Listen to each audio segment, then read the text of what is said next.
Chemical hair டைக்கு bye சொல்லிட்டு natural hair டைக்கு ஹை சொல்லுங்க. அமோனியா சல்ஃபேட் பிபிடி இல்லாமல் தயாரிக்கப்பட்ட ஜிகே நேச்சுரல்ஸோட natural black hair tie.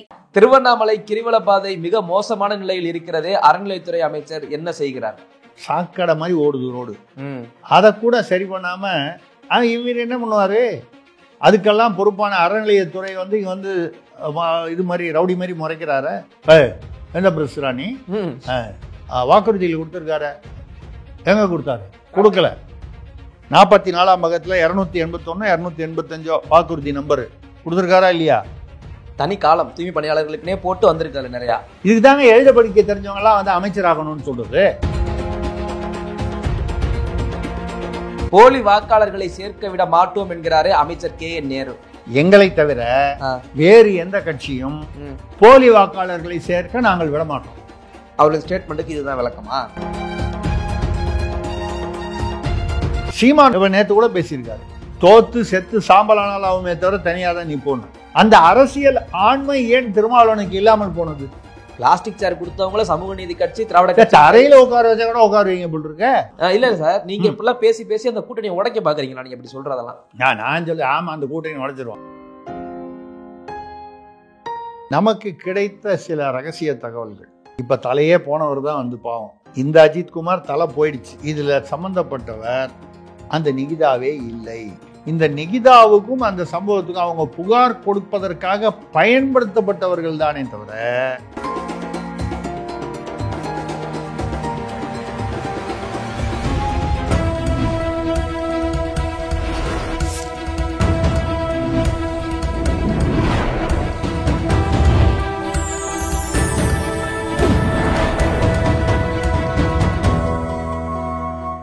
Channel 5 Tamil நேயர்களுக்கு வணக்கம்.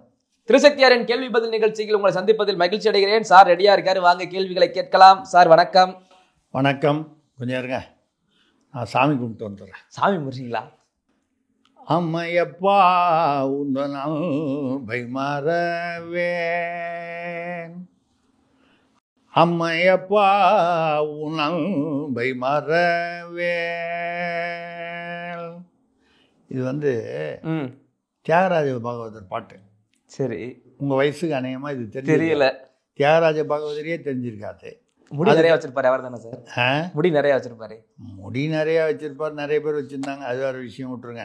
அதே ரைட்டு. அவரு அந்த காலத்துல முதலாக தமிழ்நாட்டில் வந்து சூப்பர் ஸ்டார் என்று தமிழ் படத்தில் தென்னகத்தில் சொல்லப்பட்டவர் அவர் தான். அதுக்கப்புறம் தான் மற்றவங்களாம். சூப்பர் ஸ்டார் என்று அழைக்கப்பட்டவர் தியாகராஜ பாகவதர், MK தியாகராஜ பாகவதர். அவரே ஹீரோ, பாட்டு பாடுவார். அந்த காலத்தில் அப்படி தானே அவங்களே பாடுற. ஒரு படத்தில் பார்த்தீங்கன்னா 21 பாட்டு 22 பாட்டு வரும். சாதாரணமாக 20 பாட்டு இல்லாமல் தமிழ் படமே இருக்காது. அது MK தியாகராஜ பாகவதர். அவர் பாட்டின ஒரு பாட்டு. அவரே இப்போ இந்த பாட்டு இங்கே வந்தது. சரி, உங்களுக்கு அந்த அந்த தலைமுறை உங்களுக்கு செட் ஆகலை. அடுத்த தலைமுறை இது சொன்னால் செட் ஆகுதுப்பா, உங்களுக்கு ஆகும்னு நினைக்கிறேன். அம்மாவும் நீயே அப்பாவும் நீயே. யார் பாடினான்னு தெரியல உங்களுக்கு? கமலஹாசன் சின்ன பிள்ளையில. உங்க லைனுக்கு வந்துருச்சா? ரைட். ஏன்னா அம்மாவும் நீயே அப்பாவும் நீயே இல்லைங்க. நம்ம முதல்வர் நினைச்சு நான் பாடுறேன். முதல்வர் நினைச்சு பாடுறீங்களா? ஆமா. ஏன் சார்? முன்னால டிவியில் வந்து நான் யாரும் போதை பக்கம் போகாதீங்க, ஆமா, போதையின் பாதையில் போகாதீங்க ஒரு அப்பாவாக சொல்கிறேன் சொன்னாரா? இல்லை, ஆமா சொன்னாரு. ஆமா, அப்பவே உங்களுக்கு புரிஞ்சிச்சு? இல்லை, புரிஞ்சிருச்சு. இப்ப பாருங்க, இப்ப என்ன வீடு வீடா முதியவர்கள்னா 60 வயதுக்கு மேல உள்ள முதியவர்களுக்கு அவங்களுக்கு வந்து ரேஷன் பொருளை வீடு வீடா தேடி கொண்டு போய் வீட்லயே டெலிவரி பண்ண. அவன் ரேஷன் கடைக்கு வந்து கியூல நிக்க வேண்டியது இல்லை. ஆமா, வீட்டுக்கு கொண்டு வந்து கொடுத்துறேன்னு சொல்றாரு. அந்த ஸ்கீம் பேர் என்ன? தாயுமானவர். தாயுமானவரா? தாயுமானவர் அப்படின்னு ஒருத்தர் இருந்தார் சில 100 வருடங்களுக்கு முன்னால. அந்த ஒரு ஆன்மீக பெரியவர், தமிழ் பெரியவர். தாயும் ஆனவர். இறைவனை தான் நம்ம என்ன சொல்றோம்? இறைவனை தந்தைன்னு சொல்றோம். அவர் தந்தை மட்டும் இல்ல, அவர் தாயும் ஆனவர் என்பதால் தாயுமானவர். சரி, சரிங்களா? அதனால போதையில வந்து அப்பா அப்பா ரேஷன் கடையை கொண்டு போய் வீட்டுல கொடுக்கறதுக்கு வந்து அம்மா, அதான் தாயும் ஆனவர். சரி, அப்ப தந்தையும் அவரு தான், தாயும் அவர் தான் தமிழ்நாட்டுக்கு. சரி, முதல்ல நான் அதனால பாடி காமிச்சேன். அம்மையப்பா உன் அன்பை மறவேன். உங்களுக்கு அது செட் ஆகல, ஜெனரேஷன் கிடையாது. ஆமா, அதனால உங்க ஜெனரேஷனுக்கு இறங்கி வந்து அம்மாவும் நீயே அப்பாவும் நீயே அன்புடனே ஆதரிக்கும், ஐயோ அங்க இடிக்குது, தெய்வமும் நீயேன்னு வராது, அன்புடனே ராஜ்யசபா கொடுத்தவரும் நீயே, அப்படி வச்சுக்கலாம், நீங்க அப்படி வச்சுக்கலாம். ஆக இப்ப நம்ம முதல்வரை வந்து இது வரைக்கும் அப்பான்னு சொல்லிட்டு இருந்தோம். இனிமேல் வந்து அவர் வந்து அப்பா மட்டும் இல்ல, அம்மா. இனிமேல் அவர் அம்மையப்பர், அம்மையப்பர் என்று அழைக்கப்படுவார், அன்போடு அழைக்கப்படுகிறார். அதை ஒரு நிமிடம் மனதில் நினைத்து நன்றி தெரிவித்து நம்ம கேள்வி. இல்ல, அந்த ஜெனரேஷன் பாட்டு பாடுனீங்க, இந்த ஜெனரேஷனுக்கு கமல் சின்ன வயசுல பாடின பாட்டை பாடுனீங்க.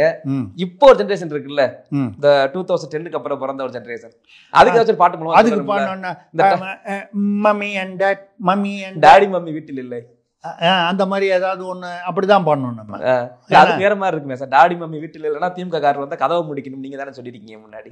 ஆமா, இல்ல அதான் சொன்னேன், டாடி அதுதானே நடக்குது இப்போ. இப்ப நடக்கிறது அதானே, மம்மி அண்ட் டாடி வீட்டுல இல்லைன்னா வீட்டுக்குள்ள என்னென்னமோ நடக்குது. அந்த வீட்டுக்குள்ள போய் லவர் வந்து மாடியில போய் தற்கொலை பண்ணிக்கிற அளவு கூட ஆயிடுது இல்ல. ஆமா, என்ன வேணாலும் நடக்கும். ஸோ அதனால உங்களுக்கு மம்மி அண்ட் டாட்னு சொன்னாதான் புரியும். அது இடைநிலை ஜாதியா இருந்தா கேட்பான், மாற்று மதமா இருந்தா நாங்க எங்க கேட்கலாம். அதை பத்தி பேசவே கூடாது. கவினா இருந்தா எவ்வளவு வேணாலும் பேசலாம், தனுஷா இருந்தா பேசக்கூடாது. நம்ம ரெண்டு பேரும் கரெக்டா இருக்கு. கேள்விகளுக்கு போவோம். Right, okay sir. முதல் கேள்வி நெல்லையிலிருந்து வில்லியம் தேவநேசன் கேட்டிருக்காரு. ஓட்டுநர் இல்லாத மெட்ரோ ரயிலை துவக்கி வைத்து அதில் மக்களோடு பிரயாணமும் செய்து பிரதமர் சாதனை செய்துள்ளாரே, இதெல்லாம் ஒரு பெரிய சாதனைங்களா? சாதனை இல்லையா சார்? யாருமே இல்லாம ஐரோப்பால அமெரிக்காலாம் ஓட்டுநர் இல்லாம கார் போகுது. அது அமெரிக்கா. என்னங்க அமெரிக்கா? இந்தியாவில் பண்ண முடியாதா? இப்போ வந்து ஓட்டுநர் இல்லாம அவரு அந்த மெட்ரோ ரயில் போயிருக்கு, அதுல அவரும் மக்களா பிரதமர் போயிருக்காரு. மெட்ரோ ரயில்னா அது என்ன, ரெண்டு தண்டவாளம் போட்டு தானே போகுது. ஆமா, நீங்கள் என்னமோ டெல்லியில் என்னமோ பண்ணிட்டாராம், ஏதோ ஒரு ஊரில், டெல்லி வடநாட்டில் தான், நீங்கள் டெல்லியில் தான் பண்ணியிருக்காருன்னு நினைக்கிறேன், ஏதோ ஒரு ஊரில். அது என்னமோ பிரதமர் என்னமோ மோடி பண்ணிட்டாரு சாதனைன்னு. சங்கிங்க நீங்களா? என்ன சார் நீங்களா சங்கி? பிரதமர் சார், அதை பற்றி எங்களுக்கு கவலை இல்லை. அரவிந்த் வந்து சங்கி. ஓ சார், நான் கேட்கிறேன், என்ன மாதிரி திராவிட பண்பு உள்ளவர் இல்லை அவர். திராவிட பாரம்பரியத்தை மறந்து விட்டு ஒரு சங்கியாக பேசுகிறீர்கள். என்ன திராவிட பாரம்பரியம் அப்படி? ஏன்னா ஒரு ஒரு ஒரு 2 தண்டவாளத்தில் வந்து வண்டி வந்து டிரைவர் இல்லாம போகுது, இதை ஒரு பெரிய சாதனையா பேசுறீங்க. திமுக ஒருத்தர் அது மாதிரி போக சொல்லுங்களேன். இல்லங்க, தமிழ்நாட்டுல முதல்வர்னு ஒருத்தர் இருக்காரா இல்லையானே தெரியல, வண்டி எப்படி ஓடுதுன்னே தெரியல, வண்டி ஓடிக்கிட்டு இருக்குல்ல. இது அதை விட பெரிய ஒரே ஒரு ரயில் வந்து ஒரு தண்டவாளத்துல போகுதான், டிரைவர் இல்லாம, இதுல பிரதமர் போயிட்டாரா, பெரிய சாதனையா. எல்லாம் சங்கி பசங்க பண்ற வேலை. உங்களை மாதிரி சார். இது என்ன சார் இது பதில்? ஆமா, அப்படிதான் பதில். யாராவது ஏதாவது பேசினா உடனே சங்கின்னு திட்டிட வேண்டியது, அவ்வளவுதானே. பாருங்க, நான் எங்க தமிழ்நாட்டுல திராவிட பாரம்பரியம் பாருங்க. முதல்வர் வந்து அவர் இருக்காரா, அவருக்கு பல விஷயங்கள்லாம் கேள்விப்படும் போது பல தகவல்கள் அவருக்கு தெரியல. சமீபத்தில் கூட ஒரு ராஜேஷ் லக்கானின்னு ஒரு ஐஏஎஸ் ஆஃபீஸர் இருந்தார், கொஞ்சம் நேர்மையாக இருப்பாருன்னு சொல்லுவாங்க. ஏதோ பார்த்து தெரியாமல் நேர்மையாக இருந்துட்டார், விட்டுருங்க. தமிழ்நாட்டில் ஏதோ ஒரு கொஞ்சம் பேர் அப்படி இருப்பாங்க, சரி, விஷயம் புரியாதவங்க அப்படி 1-2 பேர் இருப்பாங்க, அவங்கள நம்ம மன்னிச்சு விட்ருவோம் அவங்கள. அது மாதிரி அவர் வந்து சென்ட்ரல் டெப்டேஷன் போடணும்னு எழுதி கொடுத்தாரு போல. அது சரி ரைட்டுன்னு அது எழுதி இப்போ சிஎம் வரைக்கும் போய் கிளியர் ஆகி ரிலீவ் ஆகி போகும்போது ஒரு வார்த்தை முதல்வரை பார்த்துட்டு, நான் வந்து டெல்லிக்கு போகிறேங்க, உங்களோட ஆசீர்வாதம், உங்களுடைய வாழ்த்துக்கள் அப்படின்னு சொல்லி ஒரு மாதிரியாக நன்றி. ஒரு இவ்வளோ நாள் வேலை பார்த்தாரு இங்கே, ஒன்று வாங்கணுன்னு. எங்கே போகிறீங்க நீங்கள்? டெல்லிக்கு போகிறேன். ஏன் டெல்லி போகிறீங்க? இல்லை டெப்டேஷன் கேட்டு. ஏன் இங்கேயே கொஞ்ச நாள் நீங்கள் இருந்துட்டு போயிருக்கலாமே? இல்லை வந்து ஏதோ அவர் என்ன சொல்லுவார், இங்கே இருக்க பிடிக்கல, இங்கே ஒரே எல்லாம் வந்து என்ன வந்து லஞ்சம் வாங்கிறதுக்கு என்ன வந்து ஒத்துழைக்க சொல்கிறாங்க, என்னால் அதெல்லாம் சொல்லுவாரா? இல்லைங்க, எவ்வளோ வருஷம் இருந்துட்டோம், அப்புறம் அங்கே போய் இருக்கலாமேன்னு ஏதோ ஒரு நாகரிகமாக சொல்கிறார். சரி, இல்லை நான் ஏதாவது செய்யணும்னா சொல்லுங்கள், உங்களுக்கு வந்து இங்கேயே இருக்கிறதுக்கு நான் ஆர்டர் போடுறதுக்கு ஏற்பாடு பண்ணுறேன். ஏன்னா அதுக்கு 1 மணி நேரம் 2 மணி நேரம் முன்னால் தான் இவரை ரிலீவ் பண்ணி அவர் ஆர்டர் போட்டிருக்காரு முதல்வர். இவருக்கு ரிலீவ் ஆர்டர் கொடுத்ததே இவர்தான். ரிலீவிங் ஆர்டர் கையெழுத்து போட்டு அந்த ஆர்டர் கையெழுத்து ஆயிடுச்சுன்னு அவருக்கு போன் போய் மரியாதைக்காக சொல்லிட்டு போறதுக்காக வந்திருக்காரு.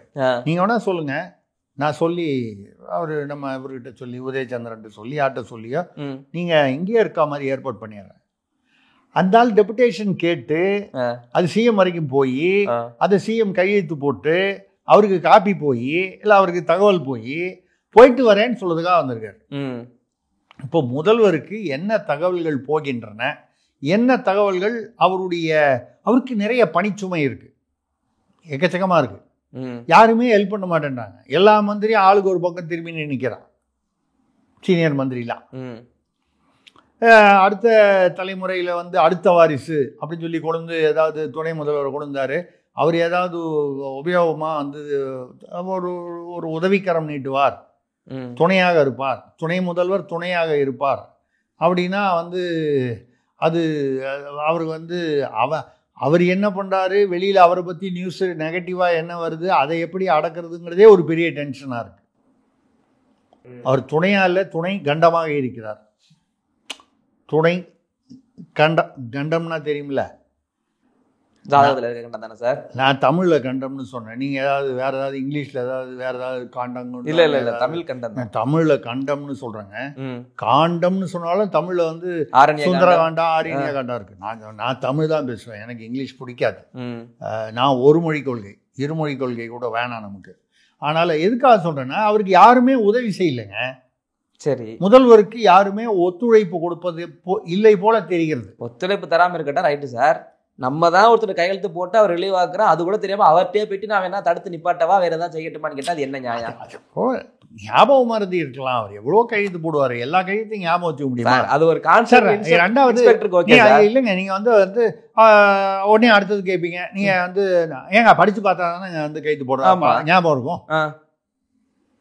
முதல்வருக்கு எத்தனையோ கையெழுத்து போகுது, எல்லாத்தையுமே படிச்சு பார்க்க முடியும். நான் உங்கள்கிட்ட கேட்கறேன் சார், கையெழுத்து போடுங்க, நீங்க படிச்சு பார்க்காம கையெழுத்து போடுவீங்களா? இன்னொரு பேப்பர் கொடுத்தா நான் மொத்தம் நீங்க மொத்தமா ஆயிடுச்சாப்பா, முடிஞ்சிருச்சாப்பா, எல்லாம் முடிஞ்சிருச்சா, ரைட்டு, அடுத்தது என்ன செய்யுது? ஒவ்வொருத்தருக்கும் ஒரு இயல்பு, ஒவ்வொருத்தருக்கும் ஒரு திறமை இருக்கும். நீங்க ஒருத்தர் இதுல ஒப்பிடக்கூடாது. இப்போ எதுக்கு நம்ம சப்ஜெக்டுக்கு வருவோம்? என்னமோ 2 ரயில்வே லைன்ல ரயில் விட்டாங்களாம், கேட்க போகும் ரயில்.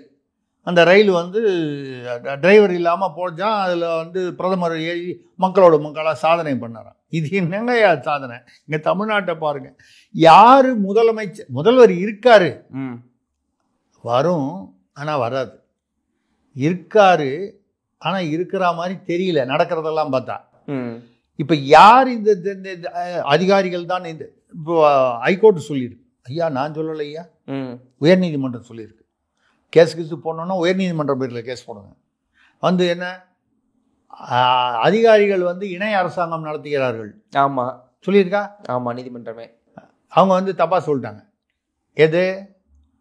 உயர்நீதிமன்றம். வேண்டாம், என் பேரில் கேஸ் போட்டோம் உயர்நீதிமன்றம். இணை அரசாங்கம் என்னமோ அந்த பக்கத்தில் அரசியல்வாதிகள் முதல்வர் தலைமையில் அமைச்சர்கள்லாம் அரசாங்கம் நடத்துகிற மாதிரியும், அதிகாரிகள் இணை அரசாங்கம் நடத்துகிற மாதிரியும். அங்க அரசாங்கமே நடத்தல, அதிகாரிகள் தான் தண்டி எடுத்தவன் தண்டல்காரன் அரசாங்கம் நடத்திக்கிட்டு இருக்கான். இதை நாசூக்கா சொல்றாங்க. ஐயா, நீங்க நடத்த வேண்டிய அரசாங்கத்தை அதிகாரிகள் ஆளுக்கு ஒரு விஷயம், ஒரு அதிகாரி ஒரு திசையை நோக்கி செல்வார். ஸோ நீங்க நல்லா யோசனை பண்ணி பாருங்க. ரயில் டிரைவர் இல்லாம போறது பெருசா, நாங்க தலைமையே இல்லாம எங்க தமிழ்நாடு நான் தாறுமாற 4 பக்கமும் ஓடிக்கிட்டு இருக்கேன், இது பெருசா? எங்கள் சாதனை, தமிழர்களின் சாதனை தான் உலகில் சிறந்தது. திருத்தம், திராவிடர்களின் சாதனை சொல்லுங்க. அதான் சாரி, தமிழர் சொல்றீங்க. தமிழர்கள்னு சொல்லி திராவிடர்களை கொச்சைப்படுத்தக்கூடாது, மன்னிக்கணும். அதனால திராவிட சாதனை. Right sir.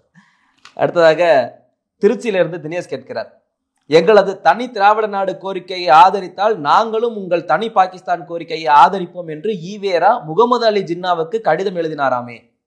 அதாவது இந்தியாவிலிருந்து பிரிஞ்சு தனி, அதான் ஏற்கனவே விக்டோரியா மகாராணி. ஈவேரானா பெரியார், உங்க பெரியார் ராமசாமி நாயக்கர். அவர் ராமசாமி நாயக்கர் அப்படிதாங்க அவர் போட்டிருக்கிறாரு. அவருடைய குடியரசு பத்திரிகையில ஈவே ராமசாமி நாயக்கர் தான் போட்டிருந்தாரு. அதெல்லாம் நான் பத்திரிகை படிச்சு வளர்ந்தவன், அதனால நான் அது கரெக்டா சொல்லுவேன். அவர் அவர் என்ன விக்டோரியா மகாராணிக்கு, அதான் இங்கிலாந்து மகாராணிக்கு எழுதினார், இந்த மாதிரி நீங்கள் வந்து மதராஸ் மாகாணத்தை வந்து உங்களுடைய ஆட்சியிலேயே வச்சுங்க, சுதந்திரம் கொடுக்காதீங்கன்னாரு.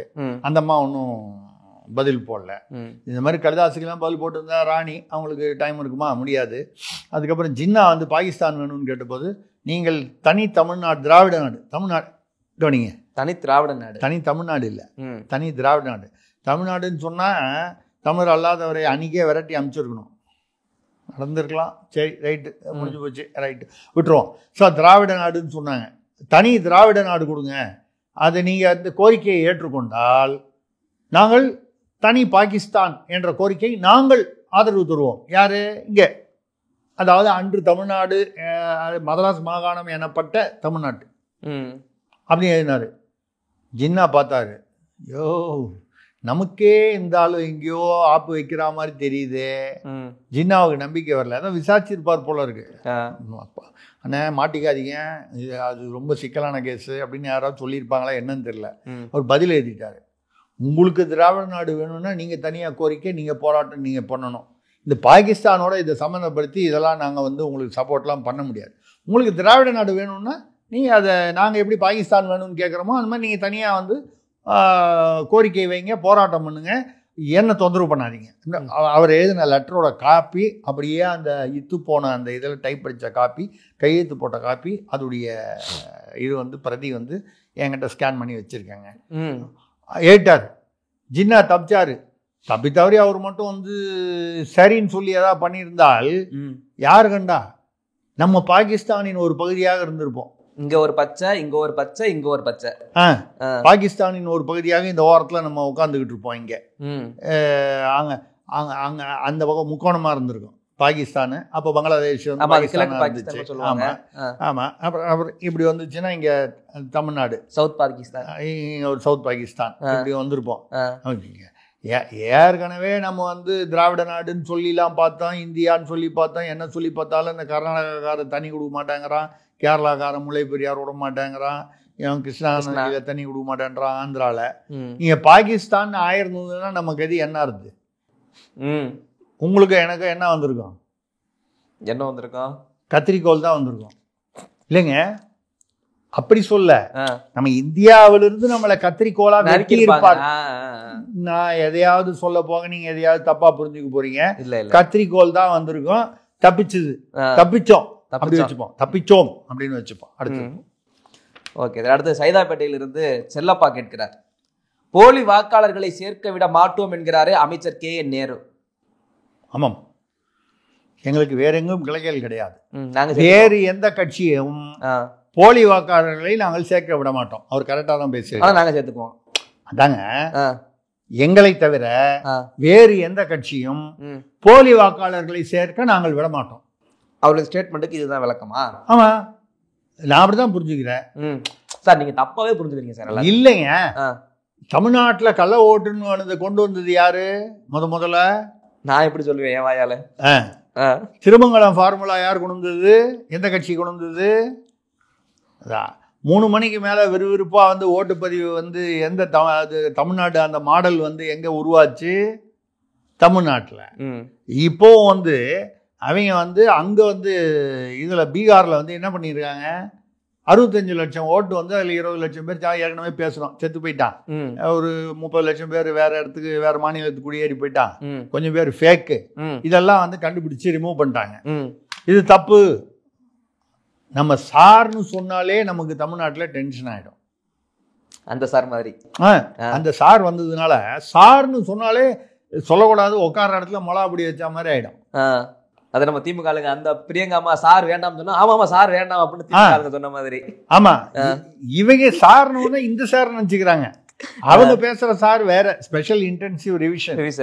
சரி, அங்க வேணான்னு, அது கூடாது, அது நடத்தக்கூடாதுன்னு சொன்னால அவர் ராகுல் காந்தி என்ன பண்ணாரு, கர்நாடகாவில் ஒரு தொகுதியில் வந்து இவ்வளோ பேர் வந்து வாக்காளர்கள் வந்து ஒரே அட்ரஸில் இவ்வளோ பேர் இருக்காங்க, செத்து போனவங்களாம் சேர்த்துருக்காங்க. ஏன்பா இதைத்தானப்பா பீகாரில் வந்து கிளீன் பண்ணாங்க தேர்தல் ஆணையத்தில், அது பண்ணாங்கல்ல. இப்போ கர்நாடகாவில் எப்படி நடந்திருக்கிறது, கர்நாடகாவில் நடந்திருக்கிறதுனா இதைத்தான் சொல்லுது தேர்தல் ஆணையம். ஐயா எல்லா மாநிலத்திலையும் இப்படி இருக்குது, போலி வாக்காளர்கள் இருக்கான். ரெண்டாவது நம்மளே சொல்லுவோம், ஒரு ஆள் இறந்து போயிட்டாருன்னா யார் போய் வேலை மனை கெட்டு போய் தேர்தல் ஆணையத்தில் போய் இறந்து போயிட்டாருங்க அவர் பேரை நீக்கிடுங்கன்னு யாராவது சொல்கிறோமா? ஒரு குடும்பத்தில் இறந்து போட்டோம். நான் யதார்த்தமாக இருக்கேன். வீடு மாத்திரம்னு புதுசாக அங்கே போய் அந்த ஆதார் கார்டை வச்சுக்கிட்டு அவன் அங்கே ஓட்டர் ஐடி வந்துடுறான். இந்த பழைய ஓட்டர் ஐடியை வந்து டெலீட் பண்ணணும், இல்லை அதை இங்கே மாற்றணும்னு யாராவது ட்ரை பண்ண, அது ஏங்க அங்கே போய் கேட்டு அவன்கிட்ட ஒரு சர்டிஃபிகேட்டை வாங்கி இவன்கிட்ட கொண்டு வந்து கொடுத்து இது ஆன்லைனில் இதை போட்டு நம்ம ரிஜிஸ்டர் பண்ணிட்டா புது ஓட்டராக போட்டால் இங்கே போட்டு போவோம் அந்த ஓட்டு. இப்படி அதாவது யதார்த்தத்தில் மக்களுடைய சோம்பேறித்தனம், அதாவது இந்த அலுவல் முறைகளில் உள்ள சிரமங்கள்னால வந்து எத்தனையோ வந்து அது போலின்னு சொல்ல முடியாது, டபுள் வாக்காளர்களாக இருக்கலாம், 2 அட்ரஸில் இருக்கலாம், இந்த மாதிரி இருக்குது. இதை எல்லாம் நீக்குவது தான் எல்லா கட்சிகளுக்கும் இது நல்ல விஷயம். ஜனநாயகத்தில் போலி வாக்காளர்கள் அதை செத்து போனவனோ இல்லை இடம் மாறினவனோ, அதே மாதிரி அங்கிருந்து நீங்கள் இங்கே பீகாரிலிருந்து அங்கே மற்ற ஊர்களிலிருந்து வடநாட்டிலிருந்து 6.5 லட்சம் பேர் இங்கே வந்து உள்ளே பூந்துருவாங்க இங்கே வேலை பார்க்குறாங்கிறதுனால. ஏங்க தாராவியில் 10 லட்சம் பேர் தமிழ்நாடு ஆளுங்க போய் அங்கே போய் குடியிருக்காங்க. அவங்களாம் எங்கே ஓட்டு போடுறாங்க? எல்லாரும் வந்து மதுரை, கடலூர், திருவண்ணாமலை, திருநெல்வேலி சொந்த ஊருக்காரன். அங்கே போய் 10-20 வருஷமா 25 வருஷமா இருக்கான். எங்கே ஓட்டு போடுறாங்க? அவன் ஓட்டு போடுறான்ல. அங்கே வந்து 3 முறையாக சியான் மாத்துங்காவில் தமிழ்ச்செல்வன் அவர்கள் 3வது முறையாக எம்எல்ஏவா, என்ன கூட நண்பர் தான் அவர், கேப்டன் தமிழ்ச்செல்வன் சொல்லுவாங்க. ஆமாம், அவர் வந்து வந்தார். அதுக்கப்புறம் மகாராஷ்டிராவில் வந்து வசந்தராவ் பாட்டீல்னு ஒருத்தர் வந்து முதலமைச்சராக இருந்தார் காங்கிரஸில் ரொம்ப நாள் முன்னால். அப்போ விவி சுப்பிரமணியம்னு ஒரு தமிழ்காரர் வந்து அமைச்சராக இருந்தார். அவர் அங்கே பாம்பேயில் போய் செட்டிலான தமிழர். ஒரு தமிழர் ஒருவர் மராட்டியத்தில் கோல் வச்சுக்கிறார், நல்லா இருந்ததுல. அப்புறம் இங்கே இதில் ஒரிசாவில் பிஜு பட்நாயக்கு கீழே அந்த வி.கே. Pandian IAS officer. ஆமாம், அவர் தான் கிட்டத்தட்ட வந்து ஒரு டிஃபேக்டோ முதல்வர் மாதிரி செயல்பட்டு இருந்தார். அவரை அரசியல் வாரிசுன்னே சொல்லி அவரை வந்து பதவி இதிலிருந்து ஐஏஎஸ்லேருந்து ராஜினாமா பண்ணிட்டு வந்து வாரிசாக அறிவித்தார். அவங்க ஏற்றுக்கல. எப்படி ஏற்றுப்பாங்க?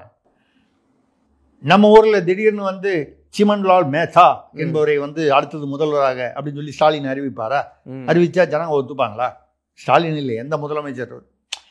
எல்லாருமே வந்து ஏங்க இங்கே பக்கத்தில் ஒரே வந்து தாய்மொழி அதாவது தமிழ் பேசுகிற ஆட்கள்லேயே வந்து தமிழ் தாய்மொழியாக கொண்டவர்கள், அப்புறம் வீட்டில் தெலுங்கு பேசுபவர்கள், வீட்டில் வேறு மொழி பேசுபவர்கள், இங்கே இப்படியெல்லாம் கன்ஃபியூஷன் இருக்குது.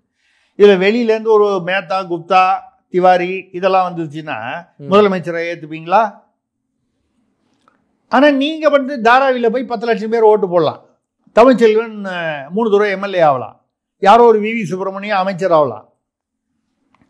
சிங்கப்பூரில் நீங்கள் இந்தோனேஷியாவில், மலேசியாவிலலாம் போய் தமிழர்கள் போய் அங்கே போய் வந்து இப்போ நானே போனேன். அங்கே வந்து ஜனாதிபதிக்கு ஆலோசகரான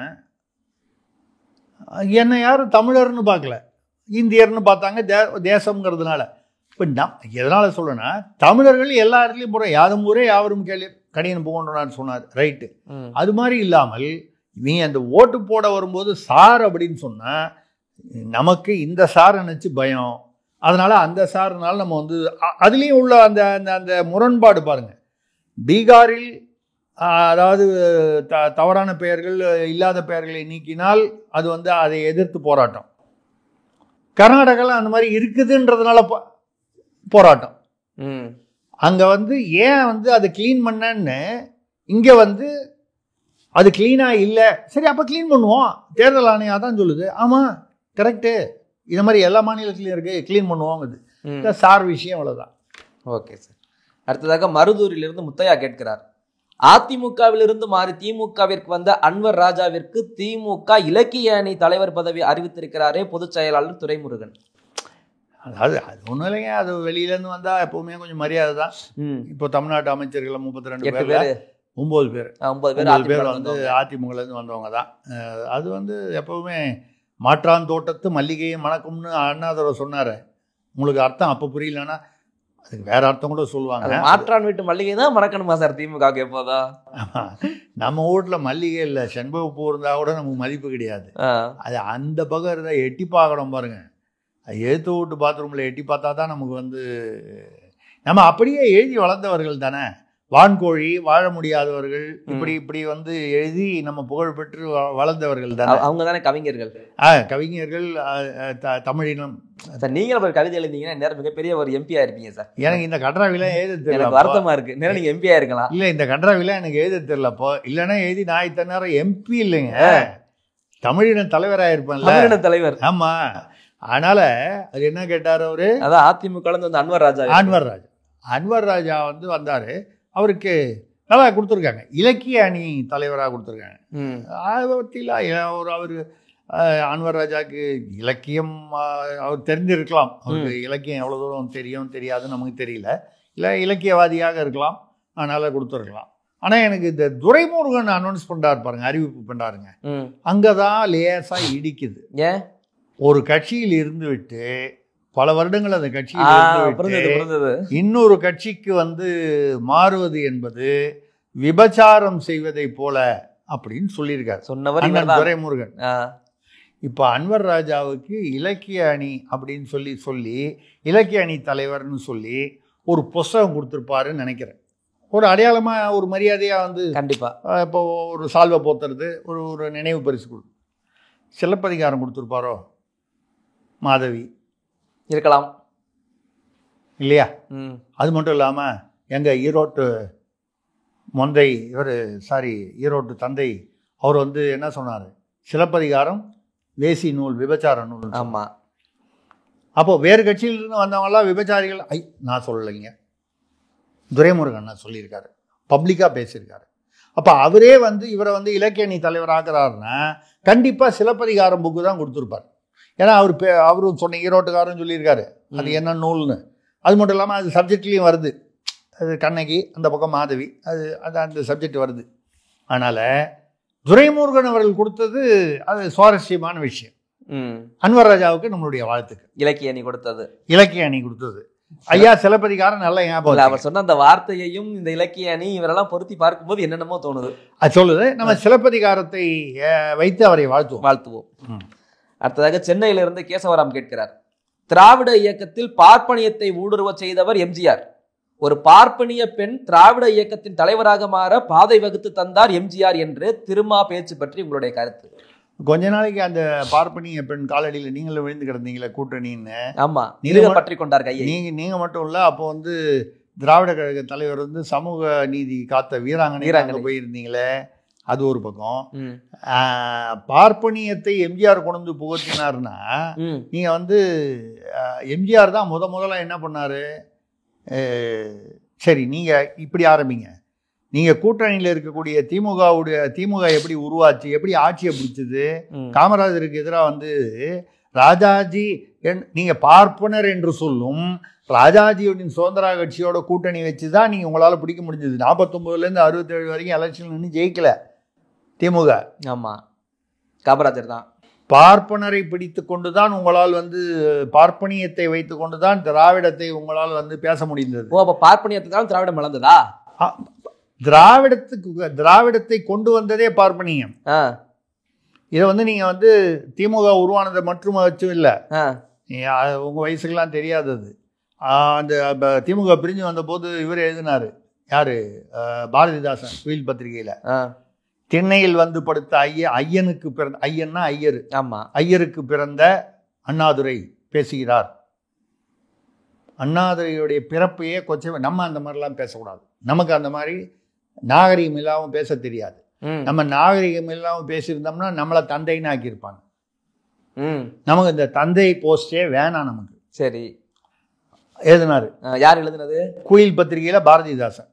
அதாவது அண்ணாவுடைய தந்தை வந்து ஒரு பிராமணர், கள்ளத்தந்தை, திருமணம் தாண்டிய உறவா, அது நீங்க எப்படி வேணாலும் வச்சுங்க, ரைட், ஏதோ ஒரு வகையில சொல்றாரு. திண்ணையில் வந்து படுத்த ஐயனுக்கு பிறந்தவன் அப்படின்னு சொல்லிட்டு அண்ணாதுரையுடைய அம்மாவை வந்து தேவதாசி என்று எழுதியிருக்கிறார். யாரு? பாரதிதாசன். நீங்க இன்னைக்கும் பாவேந்தர் விருதுன்னு சொல்லி தமிழ்நாட்டில் திமுக அரசு கொடுத்துட்டு தான் இருக்கு அவர் பேரை வச்சு. ஆமா. அதுக்கப்புறம் ஈவே ராமசாமி நாயகர் என்ன பண்ணாரு? அவரோட குடியரசு பத்திரிகையில இந்த பாரதிதாசன் எழுதினது வந்து கட்டம் போட்டு அவருடைய பத்திரிகையில் தான் நடத்துகிற பத்திரிகையில் எழுதிட்டு நையாண்டி நடராஜ ஐயர் தான் அவர் பேரு. யார்? அந்த அப்பா. அந்த திண்ணையில் வந்து படுத்ததாக சொல்லப்படுபவர். அவர் பேர் வந்து நையாண்டி நடராஜ ஐயர் அப்படின்னு அதை உறுதிப்படுத்தி எழுதினது யாரு? ஈரோட்டுக்காரர். இவரா?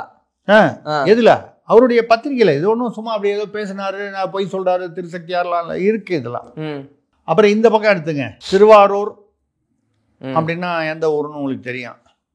அந்த பக்கத்துல போய் என்னை விட இன்னும் வயதில் மூத்தவர்கள் 80-90 எவ்வளோ டிக்கெட் இருக்கு, 100 வயசான டிக்கெட்லாம் இருக்குல்ல, அவங்ககிட்டலாம் போயிட்டு வைரக்கடுக்கன் வெங்கட்ராமையர் என்பவர் யார் என்று கேட்டீங்கன்னா நைஸாக அவங்கள பார்த்து ஒரு சிரிப்பாங்க, நக்கலாம்.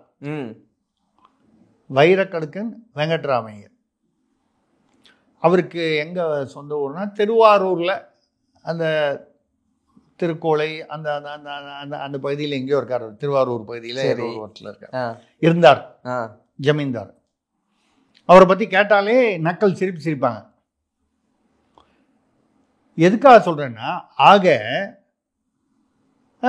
இதில் வந்து பார்த்தீங்கன்னா திராவிடம் வந்து வந்தது காரணமே ராஜாஜி வந்து கொண்டாரு, ஆட்சிக்கு வருவதற்கு ஆட்சியை பிடிப்பதற்கு காரணமாக இருந்தது ஒரு பார்ப்பனர். அதுக்கப்புறம் பிறப்பு விஷயமான பார்ப்பனர், அந்த விஷயம் நமக்கு தெரியாது. பெரியார் உண்மை சொன்னாரா, பாரதிதாசன் உண்மையை சொன்னாரா, வேண்டுமென்றே சொன்னார்களா நமக்கு தெரியாது. நம்ம அவர்கள் பேசுவதை வைத்து நம்பி நம்ம வந்து எதையும் பேசக்கூடாது. ரைட்டு. எல்லாம் வந்து அதே ஜெயலலிதா தான் யாரை வந்து எம்ஜிஆர் வந்து என்ன பண்ணார், முதலாக வந்து சத்யவாணி முத்து அவர்களை வந்து மத்திய அமைச்சராகினார். சத்யவாணி முத்து தலித் பட்டியலினத்தை சேர்ந்தவர். ஜெயலலிதா அவர்களை நீங்கள் பார்ப்பனத்தி என்று நீங்க திருமாவளவன் சொல்லக்கூடியவர். அவங்க தான் தனபால் என்ற அருந்ததியரை வந்து சபாநாயகராக்கி மரியாதை கொடுத்தார், உணவுத்துறை அமைச்சர். அதுக்கப்புறம் சபாநாயகர். ஆமா. தலித் ஏழுமலை என்பவரை வந்து முதலில் வந்து பொது தொகுதியில் நிற்க வைத்து MP ஆக்கியது அந்த பார்ப்பனிய பெண்மணி. ஆனா நீங்க வந்து என்ன பண்ணீங்க, ஆராசா வந்து பெரம்பலூர் வந்து பொது தொகுதி ஆனவொடனே அலறி அடிச்சுட்டு பயந்துக்கிட்டு அவருக்கு வந்து அதை கொடுத்து ஆராசாவை சொந்த ஊர் ஜெயிச்சிருப்பார். சொந்த ஊர்ல ஜெயிக்கிறதுக்கு வாய்ப்புகள் அதிகம். அவருக்கு அந்த பெருமை வந்து விடக்கூடாது என்பதற்காக அவரை கொண்டு போய் தனி தொகுதி நீலகிரியில் நிற்க வச்சிங்க, பெரம்பலூர் பொது தொகுதி ஆனவொன்னு. ஆமா. நீங்க இதெல்லாம் வந்து நடந்திருக்கு. அதெல்லாம் ரொம்ப தாண்டி போவான. 1980 நடந்த கதை உங்களுக்கு தெரிஞ்சிருக்காது, பிறந்திருக்க மாட்டீங்கன்னு நினைக்கிறேன். 80 பிறந்துட்டீங்களா? இல்ல சார். இல்ல, நல்ல வேலை. அதுல வந்து பாத்தீங்கன்னா அண்ணா நகர் தெரியுமா, சென்னை அண்ணா. ஆமா. அங்க கருணாநிதி அவர்கள் அவரை எதிர்த்து HV ஆண்டே அவர்கள் HV ஆண்டே 250 ஓட்டுல ஜெயிச்சிட்டார். ஆமா. இது எம்ஜிஆருக்கு செய்தி போகிறது, அதிமுக தலைவர் எம்ஜிஆருக்கு போகிறது. என்னதான் இருந்தாலும் கருணாநிதி மிகப்பெரிய தலைவர். தமிழ்நாட்டில் வந்து திராவிட முன்னேற்ற கழகம் என்ற மிகப்பெரிய ஒரு, அவரும் திமுகலேருந்து வந்தவர் தானே. ஆமா. அவர் தோக்கிறதுங்கிறது ரொம்ப அது அவருக்கும் ஒரு அவமானமாக இருக்கும், அது தப்பான விஷயமா போடும். HV ஆண்டையை கூப்பிட்டு உட்கார வச்சு பேசி கொஞ்சம் அட்ஜஸ்ட் பண்ணி அவர் ஜெயிச்சதை அறிவிச்சிருவோம். ஆமா, தகவல்கள் இருக்குது. HV ஆண்டே ஒரு பார்ப்பனர் தயவால் தான் நீங்கள் வந்து தோல்வி அடையாமல் வெற்றி அடைந்த கலைஞர். யாருக்கிட்டங்க கதை விடுறீங்க, சரிங்களா? அதுக்கப்புறம் நீங்கள் வந்து ப. சிதம்பரத்துக்கு ஹெல்ப் பண்ணணுன்றதுக்காக இதே ஃபார்முலாவை வந்து ராஜகண்ணப்பணம் கூப்பிட்டு ஜெயிச்ச ராஜகண்ணப்பணம் கூப்பிட்டு அவர் ஜெயிச்ச சர்டிஃபிகேட் வேற தேர்தல் அதிகாரி கொடுத்ததையே திருப்பி வாங்கி ப. சிதம்பரம் ஜெயிச்சதா சொன்னது அது அரசியலுக்காக. இங்கே நீங்கள் பார்ப்பனியம்னு சொல்லிட்டு நீங்கள் இப்போ யார் வந்து அட்வொகேட் ஜெனரலாக வச்சுருக்கீங்க? ஏன் வேறு ஆளே கிடைக்கலையா? சரி, அங்கேருந்து டெல்லியிலேருந்து வர வைக்கிறீங்களே ஏதாவது முக்கியமான கேஸு, செந்தில் பாலாஜி கேஸ், அந்த கேஸெல்லாம், அதுக்கு ஏன் அந்த ஒரு குறிப்பிட்ட உயர் சாதியை சேர்ந்த வக்கீலா கூப்பிட்டுக்கிறீங்க? அப்படின்னா மற்றவங்களுக்கெல்லாம் திறமை இல்லைன்னு நான் சொல்லலை, நீங்க சொல்றீங்களா? சொல்லாம சொல்றீங்களா? அப்போ திருமாவளவன் வந்து அவருக்கு வந்து ஏதாவது வந்து புரியணும். அவர் வந்து ஏதோ வந்து நீங்க பிறப்பை வைத்து யாரையும் வந்து சாதியை வந்து பிறப்பை வைத்து யாரையும் ஏளி நகையாடக்கூடாது அவர்களை மோசமாக நடத்தக்கூடாது, பிறப்பை குறிப்பிட்டு யாரையும் வந்து நீங்கள் வந்து ட்ரீட்மெண்ட் பண்ணக்கூடாதுன்னு சொன்னவர் யார்? திருமாவளவன். ஏன்னா இப்போ நான் இந்த பார்ப்பனர்கள் சொல்கிறவங்களாம் வந்து அப்ளிகேஷன் போட்டு ரெக்கமெண்டேஷனோட பார்ப்பனர்களாக வந்தாங்களா? இல்லையே. அவங்க ஏதோ அந்தந்த சாரி. சார், எனக்கு இதில் ஒரு கேள்வி என்னன்னா, இவர் பார்ப்பனியம், பார்ப்பனர், பிராமணர் தான் தெரிஞ்சவங்க பேசிட்டே இருக்காங்க. இப்படி ஒரு சமுதாயத்தை பற்றி இப்படி பேச முடிஞ்சவர்னால இதுவே ஒரு பட்டியலின சமுதாயத்தை பற்றி இப்படி பேசியிருந்தா என்ன நடக்கும்னு நினைக்கிறீங்க? ஆமாம், இல்லைங்க. இப்போ ஊர் பூரா ஆணவ கொலைங்கிறாங்க. ஒரு விசிக நிர்வாகி, அவர் பேர் வந்து கலையரசனோ என்னமோ, அவர் வந்து ஒரு கொலை செஞ்சிருக்கிறாரு, இந்த காதல் ஏதோ ஒரு விஷயம். இதுவே வந்து ஒரு தலித் அல்லது பட்டியலினத்தை சேர்ந்த ஒருவரை கொண்டு கவின்னு அந்த மாதிரி வந்தால் அப்போ வந்து நீங்கள் வந்து ஆகா இது வந்து ஆணவ கொலைன்னு சொல்றீங்க. ஒரு விசிகாவின் நிர்வாகி காதலுக்காக ஒரு கொலை செய்கிறார். அந்த பெண்ணை அவருடைய தந்தைக்கு முன்னாலேயே வெட்டி கொள்றாரு. கலையரசனோ கவியரசனோ என்னமோ பேர். இது என்ன கொலை? இது என்ன கொலை? இதுவும் ஆணவ கொலை தானே. இதை பத்தி ஏன் பேச மாட்டேன்றீங்க? ரெண்டாவது, நீங்க வந்து உங்களுக்கு யாருக்கும் பிரச்சனை? எங்கேயாவது ஒரு இடத்துல பார்ப்பனர்கள் என்று சொல்லக்கூடிய பிராமணர்களுக்கும் வந்து தலித்துகளுக்கும் வந்து எங்கேயாவது பிரச்சனைன்னு கேள்விப்பட்டிருக்கீங்களா? எந்த ஊர்லயாவது? அதுதான் இல்லையே. இடைநிலை சாதிகளுக்கும் இடைநிலை சாதிகள் ஏங்க இடைநிலை சாதி ஓப்பனா பேசுவாங்க. நான் வந்து இந்த சாதிக்கு இந்த பக்கம் அந்த பக்கம் பேசல. யாருக்கும் பிரச்சனை? முக்குளத்தோர் வர்சஸ் பட்டியலினம், வன்னியர் வர்சஸ் பட்டியலினம். சில இடங்களில் வந்து கொங்கு பகுதியில் வந்து வெள்ளாள கவுண்டர்கள்னு சொல்லக்கூடிய அவர்கள் வர்சஸ் பட்டியலினம். எங்கேயாவது ஒரு இடத்துல பிராமணர்கள் யாருங்க வந்து ஆதிசங்கரர், ராமானுஜர் இவர்கள்லாம் என்ன பண்ணாங்க? கோயிலுக்குள்ள தலித்துகள், அப்போ அரிஜனங்கள் என்று அழைக்கப்பட்டவங்களாம் உள்ள கூட்டு போனாங்க. அதை வந்து ஆலயத்துக்கு நுழைவதற்கு வந்து அவர்களுக்கு உரிமை இருக்கிறதுன்னு சட்டம் கொண்டு வந்தது யாரு? ராசாசி என்கிற பார்ப்பனர். நீங்க பார்த்தீங்கன்னா மதுரையில் வந்து ராஜாஜி மருத்துவமனை போடக்கூடாதான், அது வடமொழியா. ராசாசி மருத்துவமனையா. சுட்டாலின்னு போட்டுக்கிறீங்களா முதல்வர் பேரு? ஸ்டாலின் தானே போடுறீங்க. இங்க வந்து வடமொழி வரலாம் முதல்வர் பேர்ல. ராஜாஜி, அவர் பேர் ராஜாஜிங்க. என்பது தமிழில் உள்ள எழுத்து, வடமொழியிலிருந்து வந்தது. அதே மாதிரி தமிழிலிருந்து எத்தனையோ எழுத்துக்கள் வார்த்தைகள் வடமொழிக்கோ மற்ற பிற மொழிகளுக்கோ போயிருக்கு. அந்த காலத்துல எல்லா மொழியில ஒன்னோட ஒன்று உறவு இருந்தது. ராசாசி மருத்துவமனை போய் பாருங்க போர்டு. சுட்டாலின்னு ஏங்க போடக்கூடாது? நான் போடணும்னு சொல்லலை. அதுக்கு ஒரு சட்டம், இதுக்கு ஒரு சட்டமா? இப்படி உங்களை ஆலயத்துக்குள் அழைத்து சென்றவர் மதுரை வைத்தியநாதையர். சாதிகள் ஈவேரா வந்து கோபிச்செட்டிப்பாளையம் லட்சுமணியர் வீட்டில் போய் தங்கிட்டு அவங்க வீட்டில் மாமி கிட்ட வெங்காய பஜ்ஜி நல்லா போடுவாங்க, மாமி கொஞ்சம் போட சொல்லுங்கன்னு சொல்லிட்டு பக்கத்து தெருவில் போய் பாப்பான் ஒழிக, பாப்பானையும் பாம்பையும் கண்டால் பாப்பானை முதலில் அடி அப்படின்னு சொல்லிட்டு திரும்பி வந்து உங்க கையால் சூடா காப்பி போட்டு கொடுங்கன்னு கொடுத்துட்டு, இதுதான் இவங்களுடைய அந்த பார்ப்பனியத்தை எதிர்க்கும் லட்சணம். சாதிகள் இல்லையடி பாப்பான். கனகலிங்கம் என்ற ஒரு தலித் இளைஞனுக்கு பூணூல் போட்டு வைத்தார். நீங்க சும்மா சும்மா வந்து சிதம்பரத்தில் உங்களுக்கு வந்து நீங்க நிக்கணும்னு போது அங்க போய் தீட்சிதர்களுடைய பூவண்ணாவை, நான் சொல்றது பூணூலை, நீங்க ஏதாவது தப்பா புரிஞ்சுக்க போறீங்க. நீங்க ஏதாவது கொச்சையா நினைச்சிடக்கூடாது. நம்ம அந்த மாதிரிலாம் பேசக்கூடாது, நாகரீகம் எல்லாம் பேசக்கூடாது. அவர்களுடைய பூணூலை பிடித்து கொண்டு தொங்கினாரா இல்லையா? எதுக்காக? ஓட்டுக்காக. அப்ப பார்ப்பனியம் பரவாயில்லையா? எம்ஜிஆரை போய் பார்ப்பனியம் சொல்ற. அவர் என்ன, அவர் எங்கேயோ ஸ்ரீலங்கால பிறந்தாரு, கேரளாவை பூர்வீகமாக கொண்டவர், தமிழ்நாட்டில். அவர் ஒரு கேள்வி கேட்டார்ல சார், நான் மலையாளி தான் ஒத்துக்கிறேன், நீங்க அது மாதிரி தெலுங்குன்னு ஒத்துக்குவீங்களான்னு கேட்டார்ல. அப்ப கேட்டாரு. இப்ப கூட வந்து திருமாவளவன் வந்து பறையருக்கான தலைவர் அப்படிங்கிறதா விடுதலை சிறுத்தைன்னு. அவர் பறையரே இல்லைன்னு சொல்லி ஏர்போர்ட் மூர்த்தி போன்றவர்கள், இன்னும் பலர் வந்து போய் ஜெகன்மூர்த்தி போன்றவர்கள் எத்தனையோ பேர் இருக்கிறார்கள். இவர் உண்மையான பறையர் இல்லை, இவர் வேற ஏதோ ஒரு ஜாதி, இவர் தெலுங்கு, என்னமோ பொம்முழு கும்முழுன்னு நம்ம பேர்லாம் நமக்கு தெரியல, அதோடைய உண்மைத்தன்மை நமக்கு தெரியாது. ஆக எதற்காக இப்ப என்ன தோணுதுன்னா, ஏதோ மடை மாற்றம். அங்க அஜித்குமார் பிரச்சனை, அந்த பிரச்சனை, இந்த பிரச்சனை, எல்லா பக்கமும் வந்து திமுக அரசுக்கு பிரச்சனையா இருக்கு. அப்ப இந்த மாதிரி அல்லக்கைகள் இருக்கும். அண்ணன் திருமாவளவனுக்கு நம்ம கேட்கறது, எவ்வளவு நாள் இந்த அல்லக்கையாவே இருக்க போறீங்க? இந்த கூட்டை விட்டு வெளியே வாருங்கள். சீமானை வந்து நான் வந்து அவருடைய அரசியல் ஸ்ட்ராட்டஜி சரியா தவறா இது விடை வந்து மக்கள் தான் சொல்ல வேண்டும். இப்போ நேற்று கூட பேசியிருக்காரு, தோத்து செத்து சாம்பலானால் ஆகுமே தவிர தனியாக தான் நீ போகணும். அந்த அரசியல் ஆண்மை ஏன் திருமாவளவனுக்கு இல்லாமல் போனது? பிளாஸ்டிக் சேர் கொடுத்தவங்கள சமூக நீதி கட்சி திராவிட கட்சி அறையில உட்கார வச்சா கூட உட்காருவீங்க போல் இருக்க. பிளாஸ்டிக் சேர் தாண்டியுமா? ஐயா இனிமேல் உனக்கு பிளாஸ்டிக் சேர் கிடையாது, 6 சீட்டுக்கு பதிலாக 7 சீட்டு கொடுக்குறேன், சீட்டு எவ்வளவு நோட்டு எவ்வளவு அப்படின்னு சொல்லி.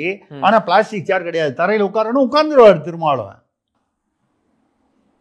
எனக்கு என்னன்னால் உங்களை நம்பி ஒரு ஒரு ஒரு ஒரு சாதி, ஒரு கூட்டம், நீங்க அப்படி பேசி, ஒரு இனம். இல்ல சார், நீங்க இப்பெல்லாம் பேசி பேசி அந்த கூட்டணியை உடைக்க பாக்குறீங்களா? நீங்க இப்படி சொல்றதெல்லாம் நான் சொல்லி ஆமா அந்த கூட்டணி உடைச்சிருவான். ஏங்க இன்னைக்கு நல்லா யோசனை பண்ணி பாருங்க, பட்டியல் இனம் என்று சொல்பவர்களுக்கு உங்களுக்கு பச்சையா சொல்ல போனா முக்குளத்தோரோட பிரச்சனை, கவுண்டர் இசை கொங்கு வேளாளர்களோட பிரச்சனை, வன்னியர்களோட பிரச்சனை. கிட்டத்தட்ட தமிழ்நாட்டில் வந்து இவங்க 3 பேரையும் சேர்த்துட்டீங்கன்னா 50% பாப்புலேஷன் வந்துடும். ஆமாம், ஜனத்தொகை. இவங்களோட பிரச்சனை உங்களை இன்று வரைக்கும், அன்னைக்கு ஆதிசங்கர ராமானுஜர் மதுரை வைத்தியநாத ஐயர்ல ஆரம்பிச்சு இன்னி வரைக்கும் பட்டியல் இனத்தை சேர்ந்தவர்களை வந்து தூக்கி தோளில் வைத்து அவர்களுக்கு வந்து துணையாக தோல் நிற்பவர்கள் யார் என்றால், நான் ஜாதி என் ஜாதிங்கிறதுக்காக பேசல. யார்? எந்த சாதியினர்? நீங்கள் பார்ப்பனர்கள் என்று மரியாதை இல்லாமல் சொல்லுகிறீர்களே. பதிலுக்கு வந்து யாராவது ஒருத்தனை வந்து நீ உங்களுக்கு எப்படிங்க வெக்கமானலாம் வரும்? பறச்சியும் பள்ளச்சியும் ஜம்பர் போட்டுக்கிறதுனால தான் வந்து ஜாக்கெட் விலை ஏறி போச்சுன்னு சொன்னவரை வந்து தந்தைன்னு சொல்லி 234 தொகுதியிலையும் செல வைக்கிறவங்க கூட சேர்ந்துக்கிட்டு நீங்கள் வந்து பெரியார் பெரியார்னு சொல்கிறீங்கல்ல. யாராவது ஒருவர் வந்து இந்த பறையர் அப்படிங்கிறத வந்து மரியாதை இல்லாமல் பேசிட்டா விட்டுருவீங்களா? நீங்க சொல்ல அந்த பார்ப்பனர்கள்னு சொல்றீங்களே, அவங்க பதிலுக்கு உங்களை வந்து பார்த்து அந்த மாதிரி உங்களுடைய ஜாதியை குறிப்பிட்டு ஏதாவது பேசுகிறார்களா? உங்களுக்கு உதவி செய்பவர்கள் முழுக்க முழுக்க முழுக்க அன்றிலிருந்து ஆதிசங்கர ராமானுஜர், மதுரை வைத்தியநாத ஐயர், ராஜாஜி, லட்சுமண ஐயர் வரிசையா பார்த்துட்டு வந்தீங்கன்னா இன்னைக்கு வரைக்கும் அவர்கள் தான். நீங்க வந்து அவர்களை பாராட்ட வேண்டாம், சீராட்ட வேண்டாம், தூற்றாமல் இருந்தால். அதுவும் யாரை வச்சு? எம்ஜிஆர். நீங்க பயம் வருதில்ல, எம்ஜிஆர் என்ன அவமரியாதையை பேசவில்லை. பேசினீங்கன்னா வட மாவட்டத்துக்குள்ளேயே போக முடியாது நீங்க திருமாவளவன் சார். எது வந்து உங்களுடைய கோட்டைன்னு நினைக்கிறீங்களோ அந்த வட மாவட்டத்துக்குள்ளேயே எம்ஜிஆரை கேவலமாக பேசிவிட்டு உங்களால் நுழைய முடியாது. நீங்க ஏதோ கூட்டணியில 2 சீட்டு வேணுன்றதுக்காக இந்த மாதிரிலாம் தத்து புத்துன்னு பேசாதீங்க. கொஞ்சம் சீமானுக்கு இருக்க மாதிரி கொஞ்சம் ஆண்மை உங்களுக்கு, நான் சொல்றது அரசியல் ஆண்மை வரட்டும். இல்லைன்னா உங்களுக்கு என்ன மரியாதை இருக்கும்? இல்ல சார், சமூக நீதி திராவிடம்னு திமுக மட்டும் சொல்றாரு. இந்த பார்ப்பனிய பெண் சொல்ற ஜெயலலிதா அம்மையார் 69% இடஒதுக்கீடு கொண்டு வந்தது. அவங்க தானே கொண்டாங்க 69%. 69% கொண்டு வந்தது பார்ப்பனிய பெண் தான் சொல்லி ஜெயலலிதா அம்மையார் அவர்கள் தான் சொல்ல வேண்டியதானே? உங்களுக்கு வேற யார் கொண்டு வந்தாங்க? எந்த ஜாதியில இருந்த முதலமைச்சர் கொண்டு வந்தாரு? கருணாநிதி கொண்டு வந்தாரா? அண்ணாதுரை கொண்டு வந்தாரா? அதுக்கு முன்னால வேற யார் கொண்டு வந்தாங்க? 69% கொண்டு வந்தது யாரு? உச்சநீதிமன்றம் வரைக்கும் போய் 50% மேல இருக்கக்கூடாது அப்படின்னு இருந்த சட்டத்தை வந்து உடைத்து இது ஏற்கனவே கொண்டு வந்ததை வந்து மாற்றக்கூடாதுன்னு சொல்லி இன்னி வரைக்கும் இருக்கு. 50% மேல போகக்கூடாதுங்கிற சட்டமும் இருக்கு. ஆனா 69% விதிவிலக்கான தமிழ்நாடை வந்து அதை வந்து டிஸ்டர்ப் பண்ணக்கூடாதுன்ற உச்சநீதிமன்ற தீர்ப்பும் இருக்கிறது. அந்த தீர்ப்புக்கு காரணம் யார்? அந்த பார்ப்பனிய பெண் தான். அப்போ நீங்க ஜாதியை தூண்டி நீங்க எதுக்குங்க இந்த ஜாதியை கோத்து விட்டு அரசியல் தேர்தல் வருது? நீங்க இல்ல உண்மையிலேயே வந்து என்ன ஆகுது?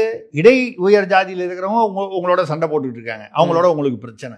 உங்களை சப்போர்ட் பண்றவனை திட்டாமையாவது இருக்கலாம். அந்த 2 சீட்டுக்காக அப்புறம் வந்து நீங்க வந்து ரொட்டி துண்டுக்காக நிற்கும் அப்படின்னு சொல்லி 4 பேர் சொல்ற அளவுக்கு உங்களை ஏன் வந்து தாழ்த்தி கொள்கிறீர்கள்? திருமாவளவனே அவர்களே, அண்ணன், உங்கள் மீது எனக்கு மரியாதை இருக்கிறது, திருத்திக் கொள்ளுங்கள். Okay sir.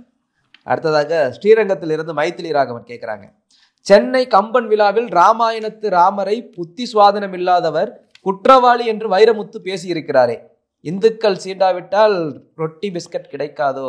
இப்பதான் ரொட்டி பேசணும், அது இன்னொன்னு, அது இன்னொரு வகை. அது இது ஒரு ரகம், இது ஒரு ரகம், இது ஒரு ரகம். ஆமா, அப்பப்போ இப்படி நம்ம வந்து எல்லாரும் நம்மளை பத்தி அந்த ஈர்ப்பு இருந்துகிட்டே, அட்டென்ஷன் சீக்கிங்பாங்க. 7 வருஷத்துக்கு முன்னாடி ஆண்டாளை பத்தி பேசினதுக்கே என்ன விட தெரியல. ஆமா, இப்ப அடுத்த ராமர் வந்து புத்தி சுவாதீனம் இல்லாதவராம். என்னன்னா அவர் கம்பர் எழுதினாராம், இதுல கம்பெனியும் சேர்த்து அவமானப்படுத்துறாரு. கம்பர் என்னையா வந்து வடநாட்டுல இருந்து வந்தாரா அவரு பானிபூரி வாயரா? தமிழ்நாட்டில இருந்து கம்பரு, கவி சக்கரவர்த்தி.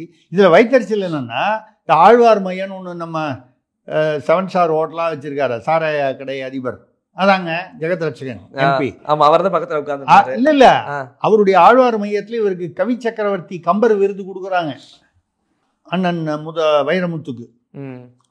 அது வாங்கும்போது தான் இது பேச்சு. ஆமா, யோ கவி சக்கரவர்த்தி கம்பர் பேர் சொல்லி உனக்கு விருது கொடுக்குறான்ல, அந்த ஆளை கம்பரை கழுவி ஊத்தாம இருக்கலாம்ல, அந்த ஆளை திட்டாம இருக்கலாம்ல. உனக்கு யார் வந்து மேடையில கூப்பிட்டு அவர் விருது, அவர் பேர் சொல்லி ஒரு விருது கொடுக்குறாங்களோ, அவர் வந்து என்ன எழுதினாராம், திகைத்து நின்றாருன்னு சொன்னாராம். யார்? ராமர். திகைத்துன்னா தமிழ்ல பார்த்தா உங்களுக்கு எனக்கு திகைத்துன்னா வியப்படைந்து ஆச்சரியம், அப்படிதான் அர்த்தம். திகைத்துனா புத்தி சுவாதீனம் இல்லாமன்னு ஒரு அர்த்தம் இருக்கா. அதனால வந்து அவர் ஏன்னா வாலியை கொண்டது குற்றம்னு தெரிஞ்சு பண்ணாராம். இந்திய தண்டனை சட்டம் EPCO கம்பருக்கு தெரியுமோ தெரியாதோ, ஆனா அவர் முன்னாலேயே அதை வந்து யோசனை பண்ணி அவரை வந்து குற்றவாளின்னா, புத்தி சுவாதீனம் இல்லாமல் ஒரு கொலை செய்தால் அது குற்றம் இல்லைங்கிற விஷயம் முன்னாலேயே கண்டுபிடிச்சி EPCO அவர் வந்து கம்பர் காலத்திலேயே அவர் வந்து தீர்க்க தரிசனத்துல தெரிஞ்சு அப்படி எழுதிட்டார். ராமாயணத்தையும் இழிவுபடுத்தி, இந்துக்கள் ராமரை இழிவுபடுத்தி, கவி சக்கரவர்த்தி என்ற தமிழன் கம்பனை அவமானப்படுத்தி, இவ்வளவு பெரிய அவமானப்படுத்திருக்கீங்க. நான் என்ன சொல்றேன், வைரமுத்துவை பத்தி என்கிட்ட கேள்வி கேளுங்க. வைரமுத்து யாருங்க? வைரமுத்து யார் சார்? பொம்பளை பொறுக்கி சார். இன்னும் பொசுக்குன்னு இப்படி சொல்றீங்க என்ன? நான் என்ன தப்பா சொல்லிட்டேன்? கவி சக்கரவர்த்தி இப்படிலாம் சொல்லிட்டு திடீர்னு இப்படி சொன்னா எப்படி சார்? அவரு தாங்க கவி சக்கரவர்த்தி, இவர் பொம்பளை பொறுக்கிங்க வைரமுத்திய. நான் உங்களை ஒத்துக்க வைக்கவா? தமிழ்ல நீங்க பொன் அப்படின்னா என்ன? தங்கம், வைடூரியங்கள் சம்பந்தப்பட்டது பொன்னுன்னு சொல்ல, அழகு அப்படின்னு சொல்லலாமா? நீங்க டிக்ஷனரி எடுத்து பாருங்க. அழகு, செல்வம், பொன். அப்புறம் புலம் அப்படின்னா கல்வி, நிலம், தொழில், நுணுக்கமான அறிவு. இது என்ன? புலம். நான் என்ன சொன்னேன்? பொன் புல பொறுக்கி, பொம்புல பொறுக்கி, பொன் புல பொறுக்கி, பொன் புல புல பொறுக்கி, பொறுக்கி எடுத்த முத்துங்க அவரு. எதை பொறுக்கி எடுப்பீங்க? நவரத்னங்கள் கொட்டி இருக்கு, வைரத்தை அதுல இருந்து எடுக்கணும்னா எப்படி எடுப்பீங்க? பொறுக்கி எடுப்பீங்க. பொறுக்கி தானே எடுப்பீங்க. அரிசியிலிருந்து கல்லை பொறுக்கி போடுறோம், இல்லை வந்து ஒரு இதில் கொட்டி போச்சு, அதில் ஒரு முக்கியமான ஒரு நல்ல விலை உள்ள தங்க நகை, மூக்குத்தி, கடலை பருப்பு பொட்டல இதுக்குள்ள டப்பாக்குள்ளே விழுந்துருச்சு, எப்படி எடுப்பீங்க? பொறுக்கி தான், அலைந்து தேடி பொறுக்கி தான் எடுத்து. அப்போ பொறுக்கி எடுத்தால் அதுக்கு மரியாதை உண்டு இல்லையா? பொன் புல பொறுக்கி எடுத்த முத்து அப்படி சொல்லலாம். பொண்ணுன்னா அர்த்தம் சொல்லிட்டேன்னா சொல்லிட்டீங்க, அழகு செல்வம் சொல்லிட்டேன்னா, புலம் என்றால் சொல்லிட்டேன்னா நுணுக்கமான அறிவு, கல்வி, நிலம், தொழில். பொம்பளை பொறுக்கி, பொன் புல பொறுக்கி. நான் வேகமா சொல்றேன், கோபம் வருமா வராத உங்களுக்கு? இல்ல, உங்களுக்கு தான் இலக்கியம் தெரியுமா? அண்ணன் வைரமுத்துக்கு ஞாபகப்படுத்துறேன். வேர்ல்டு யூனிவர்சிட்டி சென்டர், அதாவது இதில் ஸ்பட்டாங்கரோட சேத்துப்பட்டில் அவர் பச்சைப்பாறை கல்லூரியில் 2வது ஆண்டு MA படிக்கிறாரு. நான் வந்து அக்ரிச்சந்த் மன்மூல் மீனம்பாக்கம் காலேஜில், ஜெயின் காலேஜில் நான் 2வது வருடம் BCom படிக்கிறேன். கவியரங்க போட்டி, கவிதை போட்டி. இந்த கவிதை போட்டியில் முதல் பரிசு பொன்மணி அவர்கள் வாங்கினார்.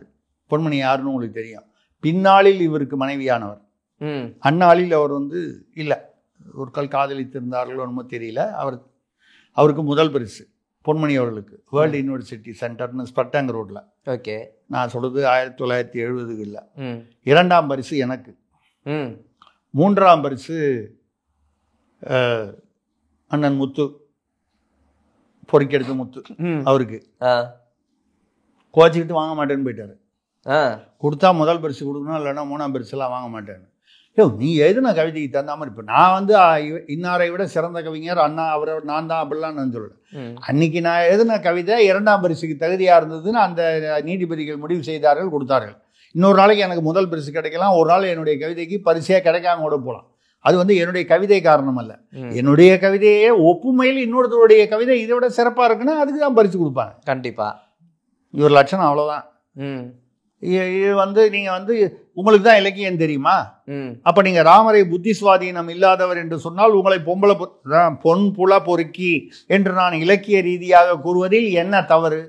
நீங்கள் இப்படி பேசியே வந்து நீங்கள் வந்து அப்படியாவது அந்த திமுகவுக்கு வால் பிடிக்கணும்னு என்னங்க கஷ்டம்? கொடுத்துட்டாங்க கமலஹாசனுக்கு. இதுக்கப்புறம் ராஜ்யசபா மறுபடியும் எப்போ வருதோ அப்போ கொடுப்பாங்க. அவசரப்படாதீங்க. நீங்கள் இவ்வளோ வேகமாக வாழை ஆட்டினீங்கன்னா வாழை அறுந்து போயிடு போதியா. அவங்க போடக்கூடிய அந்த ரொட்டிக்கும் பிஸ்கெட்டுக்கும் நீங்கள் வாழை ஆட்டுறீங்க, புரியுது. ரொம்ப வேகமாக ஆட்டினீங்கன்னா வாழே வந்து அதாவது வால் முறிவு ஏற்பட்டு விட போகிறது, வாழே அருந்து விட போகிறது. அதாவது திகைத்தனை போலும் செய்கை அப்படின்னு சொன்னதை வந்து இவர் வந்து எழுதிட்டாரா? ஏங்க இவர் வந்து கல்யாண மண்டபம் வச்சிருக்காரு, நிறைய சொத்துக்கள் வச்சிருக்காரு. ஒரு விழாவுக்கு கூப்பிட்டா இவரை கூப்பிட்டா விழாவுக்கு வர்றதுக்கு தனியா பணம், பேசுறதுக்கு. இவர் விற்காத புக்கா வச்சிருக்காரு பாருங்க, எழுதி அது ஒரு 500 புக்கு வாங்கிக்கணும் விலை கொடுத்து. இது வந்து ஒன்றும் பெரிய நான் வந்து தகவல் வந்து எதோ வெளியிலேருந்து வந்த தகவல் இல்லை, சொந்த அனுபவத்தில் சொல்கிறேன். 2 தடவை நடந்திருக்கு. அவர் பேச மாட்டார், அவருடைய உதவியாளர் பேசுவார். ஒரு 500 புக்கு வாங்கிக்க சொன்னார். அதான் பேமெண்ட்டு தான் தனியாக கொடுக்குறோம்ல அவருக்கு வந்து பேசுறதுக்கு. அப்புறம் வந்து இது வேற எதுக்கு? இப்போ அவருக்கு வந்து அரசாங்கத்தில் வந்து 1500 சதுர அடிக்கு வீடு கொடுத்துருக்காங்க கவிஞர்கள் எழுத்தாளர்களுக்கு கொடுக்குற அந்த ஸ்கீமில். இது எனக்கு புரியல. ஏழைகளாக சாப்பாட்டுக்கு வழி இல்லாத புலவர்கள் கொடுக்கணும். நான் கூட தென்னிந்திய திரைப்பட எழுத்தாளர்கள் அறக்கட்டளைன்னு ஒன்று விசு அவர்கள் இருக்கும் பொழுது, விசு பிரைஸுடன் இருக்கும்போது 10 லட்சம் ரூபாய் நான் வந்து 2009 டொனேஷனாக கொடுத்தேன் நன்கொடையாக. எதுக்காக வந்தால் விசு கேட்டுக்கிட்டாரு, மாதம் ஒரு 1000 ரூபாய் வந்து வயசானவங்க 70 வயசுக்கு மேலே ஏழைப்பட்ட அந்த எழுத்தாளர்கள் பாடலாசிரியர்கள் இவங்களுக்கு வந்து ஒரு மருத்துவ உதவிக்காக இருக்கட்டும் அப்படின்னு சொல்லி அதுலேருந்து வர்றதில்லை. இப்போ அன்றைக்கி அதில் 35-37 லட்சம் ரூபா பணம் சேர்ந்துருக்கு, இன்னமும் கொடுத்துக்கிட்டு இருக்கோம். அந்த அறக்கட்டளைக்கு நான் தான் தலைவர். காரைக்குடி நாராயணன், போய் செங்குட்டுவன் போன்ற மிகப்பெரிய ஆளுமைகள்லாம் அதில் வந்து கமிட்டியில் இருக்காங்க. அதுக்கு என்ன தலைவராக போட்டிருக்காங்க. எனக்கு அது மிகப்பெரிய பெருமை. ஏன்னா அவங்களுடைய பாடல்களெல்லாம் கேட்டு வளர்ந்தவங்க நம்ம, அவங்களுடைய வசனங்களை கேட்டு வளர்ந்தவங்க நம்ம. அந்த மாதிரி இவருக்கு எதுக்குங்க 1400 சதுர அடியில் அரசு வந்து இலவசமாக வீடு வெக்கமாலாம் வாங்கிக்கிறதுக்கு? இவ்வளோ சொத்து வச்சுருக்கீங்க. கல்யாண மண்டபத்தில் இருந்து கோடம்பாத்தில் இருக்கிற கல்யாண மண்டபத்தில் லட்சக்கணக்கில் மாதம் வந்து வாடகை வருது. அது ஒரு ஏழை எழுத்தாளனுக்கு போய் சேரணும்னு தெரியல. இவர் சமூக நீதி பேசுகிறாரு. இவர் வந்து மறுபடியும் ஒரு தடவை வந்து இந்த மாதிரி ராமருக்கு முன்ன மாதிரிலாம் இல்லை, ஆண்டாள் பேசுனதுக்கே வந்து வாங்கி கட்டிக்கிட்டாரு. இப்போ ராமரை பற்றி பேசியிருக்காரு. வைரமுத்து அவர்களுக்கு எச்சரிக்கிறேன், மீண்டும் இதே மாதிரி இந்த மாதிரி வந்து மறுபடியும் தொடர்ந்து பேசி கொண்டிருந்தால் அன்று ராமருக்கு விழுந்த செருப்பு மாலை இன்னைக்கு வேற யாருக்கோ விழும். ராமருக்கு செருப்பு மாலை சேலத்தில் விழுந்தது, யார் போட்டாங்கன்னு தெரியும். ஆனால் அதே செருப்பு மாலை எல்லார்கிட்டையும் இன்னும் செருப்பு இருக்குது, நல்லா இன்னும் டெவலப்டாக இருக்குது, இன்னும் ஸ்பாஞ்செல்லாம் வச்சு ரொம்ப அழகாக இருக்குது. செருப்பு மாலை விழும். ஏன் உங்களுக்கு தேவையில்லாத சப்ஜெக்ட் எதுக்கு பேசுகிறீங்க? உங்களுக்கு கடவுள் மீது நம்பிக்கை இல்லை, கடவுள் மறுப்பாளர், உங்களுக்கு எல்லா உரிமையும் இருக்கிறது. உங்களுக்கு தேவையில்லாத நீங்கள் ஏன் போய் பேசுகிறீங்க? அல்லாவை பற்றியோ இயேசுவை பற்றியோ உங்களால் பேசிவிட்டு நடமாட முடியுமா? இவங்க ஒன்றும் பண்ண மாட்டாங்க, இந்துக்கள் பொறுமையாக இருப்பார்கள் என்று அந்த நம்பிக்கையில் தானே. அது எதுக்காக? அந்த ஒத்த ராஜ்யசபா சீட்டுக்காக. அதனால் அவருக்கு வைரமுத்துன்னு இனிமேல் சொல்லாதீங்க, தகரமுத்துன்னு சொல்லுங்க, இல்லை தரகமுத்துன்னு சொல்லுங்க. தரகர் முத்து அது இன்னும் பொருத்தமாக இருக்கும். என்ன பண்ணிட்டு இருக்காரு இப்போ திமுக அரசிடம்? அவர் பேசல ஒன்று கவனிச்சிங்களா? அந்த செக்ஷன் சொன்னார் பார்த்தீங்களா, அந்த அதாவது புத்தி பேதளித்தவர்கள் தவறு செய்தால் குற்றம் ஆகாது அப்படின்னு சொல்லிட்டு 18 அந்த செக்ஷனே க்ளோஸ் பண்ணியாச்சு. அந்த பிரிவை கிடையாது, அந்த பிரிவு கிடையாது, அந்த பிரிவை பற்றி பேசிக்கிட்டு இருக்காரு. அப்போ வைரமுத்து திகைத்து நின்று விட்டார் அப்படிதான் நம்ம சொல்ல முடியும். அவருடைய பாஷையிலேயே சொல்றதா வைரமுத்து திகைத்து போயிருக்கிறார் அப்படின்னு சொல்லி நிறுத்தி போனோம். திகைத்து போயிருக்கார் நம்ம சுத்த தமிழ்ல. ஆமா, அவர் சொன்ன ரீதியில் அவர் திகைத்து போயிருக்கிறார். ரைட்டு. ஆமா சார், அடுத்ததாக திருவிடைமருதூர்ல இருந்து தையல் நாய்க்கு கேட்கிறாங்க. ஆக்ரோஷமான நாய்களை முறைப்படுத்த சென்னை உயர்நீதிமன்றம் உத்தரவிட்டுள்ளதே. இப்பதான் 2 விஷயம் பேசணும். இதைத்தான் சொல்லியிருப்பாங்களோ என்ன தெரியலையே சார். இல்லைங்க, நீங்க இது கரெக்டா அது கேள்வி தொடர்ந்து வரும்போது ஆக்ரோஷமான நாய்கள்னா யாரை சொல்லியிருப்பாங்க தெரியல. நான் நினைக்கிறேன் 4 கால் நாய் சார். 4 கால் நாய். நீங்க சொல்றது நியாயம். நீங்க சொல்றதுலயும் ஒரு நியாயம் நான் ஏத்துக்கிறேன். 4 கால் நாயை வந்து ஆக்ரோஷமா இருந்தா அதை வந்து கட்டுப்படுத்த முடியும். 2 காலா இருந்தா அது கட்டுப்படுத்த முடியாது. அது திருப்பியும் அது அதே மாதிரிதான் அது வாழை குழைச்சிக்கிட்டு எங்க போகணுமோ அங்கதான் போகும். அதனால வந்து அந்த 2 கால் நாய்களை திருத்த முடியாது என்பதால் இது வந்து எல்லா ஊர்லேயும் இருக்குது. இப்போ டெல்லியில் கூட வந்து இந்த தெருநாய்கள் எல்லாம் வந்து இது பண்ணி போடணும், அதை அடக்கணும். அதனால் வரக்கூடிய தொந்தரவுகள் முதியவர்களை தாக்குகிறது, குழந்தைகளை வந்து தாக்குகிறது. இந்த விலங்கு ஆர்வலர்கள் கூட இப்போ நீதிமன்றம் கண்டிப்பு தெரிவிச்சிருச்சு. ஆமாம், நாய் கடிச்சா நீங்கள் அந்த உயிரை திரும்ப தருவீங்களா? ஆமாம், ஏன்னா வந்து அது குழந்தைகள் மேல் பாய்கிறது, பெரியவர்கள் அது எந்த வயதாக இருந்தால் என்ன அவர் மேலே பாய்ந்து அது அந்த நாய்க்கடி வந்து உங்களுக்கு விஷம், ராபிஸ்ன்னு சொல்லி அது எல்லா இடத்துலையும் வரணும். எனக்கு ஒரே கவலை, தமிழ்நாட்டில் 139 நாய்க்கு கருத்தடை சட்டம் பண்ணி சொல்லி 20 கோடி டெபிட் பண்ணி எடுத்துகிட்டு போயிட்டாங்க.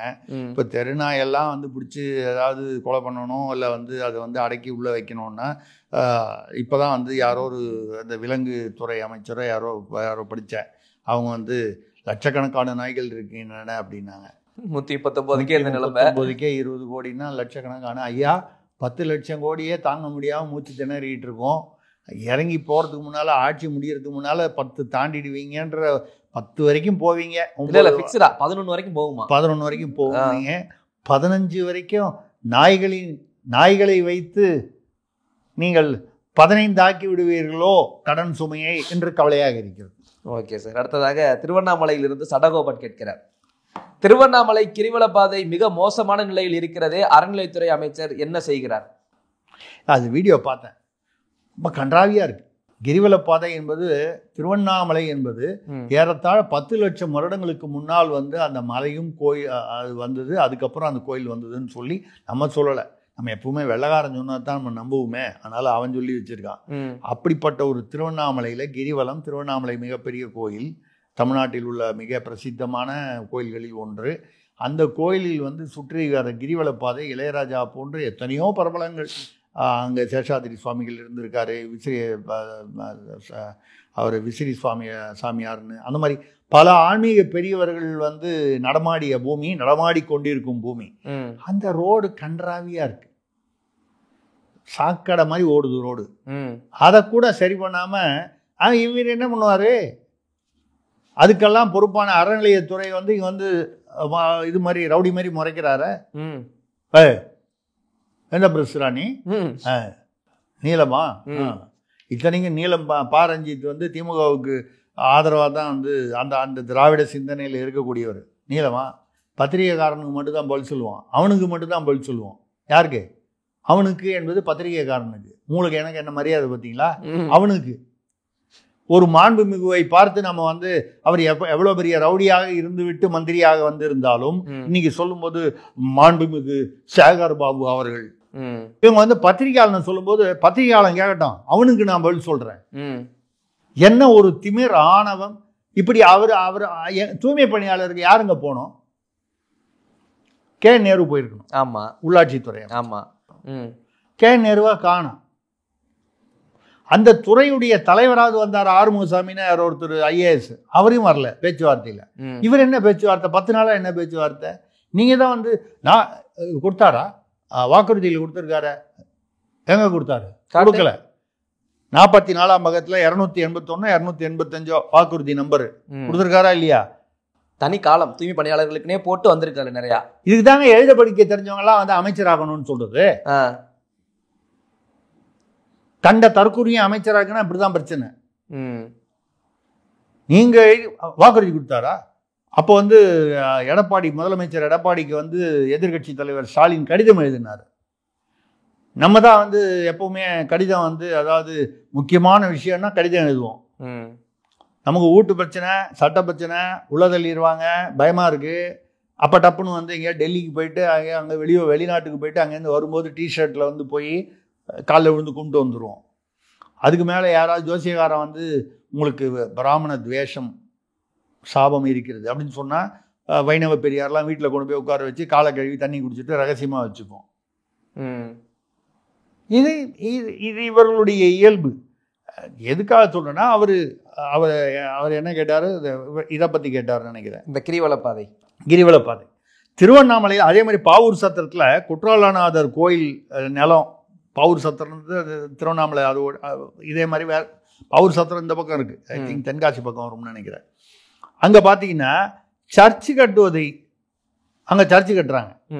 இப்போ தான் வந்து இங்கே வந்து கடலூர் தேவநாத சுவாமி கோயிலில் வந்து ஒரு கிறிஸ்தவ பள்ளிக்கூடம் ரொம்ப வருஷமாக நடக்குது, 10-15 வருஷமாக நடக்குது. அந்த வழக்கில் வந்து என்ன உயர்நீதிமன்ற தீர்ப்பு கொடுத்தாலும் யாரும் பண்ணலன்னு 5 IAS ஆஃபீஸரை நேரம் வர சொல்லி அதுக்கு என்ன பண்ணோம். ஏன்னால் அவர்களுக்கு கல்வி நிலையம் கொடுக்கக்கூடாது என்பது இல்லை. சர்ச்சிலேருந்து கொடுங்க, அவங்களுக்கு மாஸ்க்லேருந்து அவங்களோட நிலத்தில் வக்ஃபு நிலத்திலேருந்து இஸ்லாமியர்களுக்கு கொடுங்கள். இந்து கோயில்களிலிருந்து சில பேர் வந்து கோயிலேருந்து வந்து நீங்கள் வந்து கல்வி நிலையங்களை அமைக்கக்கூடாதுன்னு சொல்கிறாங்க. அது ஏன் சொல்கிறாங்கன்னா, அந்த கல்வி நிலையத்தில் வந்து நீங்கள் வந்து மகாபாரதத்தையோ ராமாயணத்தையோ இல்லை தமிழில் இருக்கிற திருப்புகழ், திருப்பாநாட்டு, அது இந்த மாதிரி வந்து திருமூலர் திருமந்திரம் இதெல்லாம் சொல்லி கொடுப்பீங்களா? சொல்ல மாட்டீங்களே. கேட்டால் அது சனாதனம்னு சொல்லிடுவீங்களே. அப்புறம் இந்து கோயிலில் சனாதனத்தின் அடையாளமாக இருக்கும் இந்து கோயில்களில் உள்ள உண்டியல் வருமானம், மற்ற வருமானங்களை, அந்த நில வருமானத்தை வைத்துக்கொண்டு நீங்கள் மற்றவங்களுக்கு கொடுப்பீங்க. சர்ச்சை கொண்டு இங்கே கட்டினீங்கன்னா ஒன்று இது நியாயம் இல்லாதது, இன்னொன்று மூட்டி விடுறது தானே. 2 பேரும் அடிச்சுக்கிட்டுமே. இவன் வந்து என் நிலத்தில் நீ எப்படி ஸ்கூல் கட்டின, நான் அப்படி தான் ஸ்கூல் நடத்துவேன், 2 பேரும் அடிச்சுக்கிட்டுமே. இவங்க அடிச்சுக்கிட்டு தானே இவங்க வாக்கு வங்கி. அப்படி எல்லா இடத்துலையும் இந்த மாதிரி ஒரு நடு ரோட்டில் ஒரு பெரியவர் வந்து படுத்து உண்ணாவிரத போராட்டம் இருக்கார். பாவூர் சத்திரத்தில் குற்றாலநாதர் கோயில் நிலத்தில் சர்ச்சு கட்டுறதை தடுக்கணும்னு சொல்கிறாரு. அதே மாதிரி ஒரு ஐயனார் கோயில் புதுக்கோட்டை பக்கத்தில் செண்பக சாஸ்தான்னு ஐயனார் கோயில், அங்கே விளக்கு பூஜை பண்ணுறாங்க பெண்கள்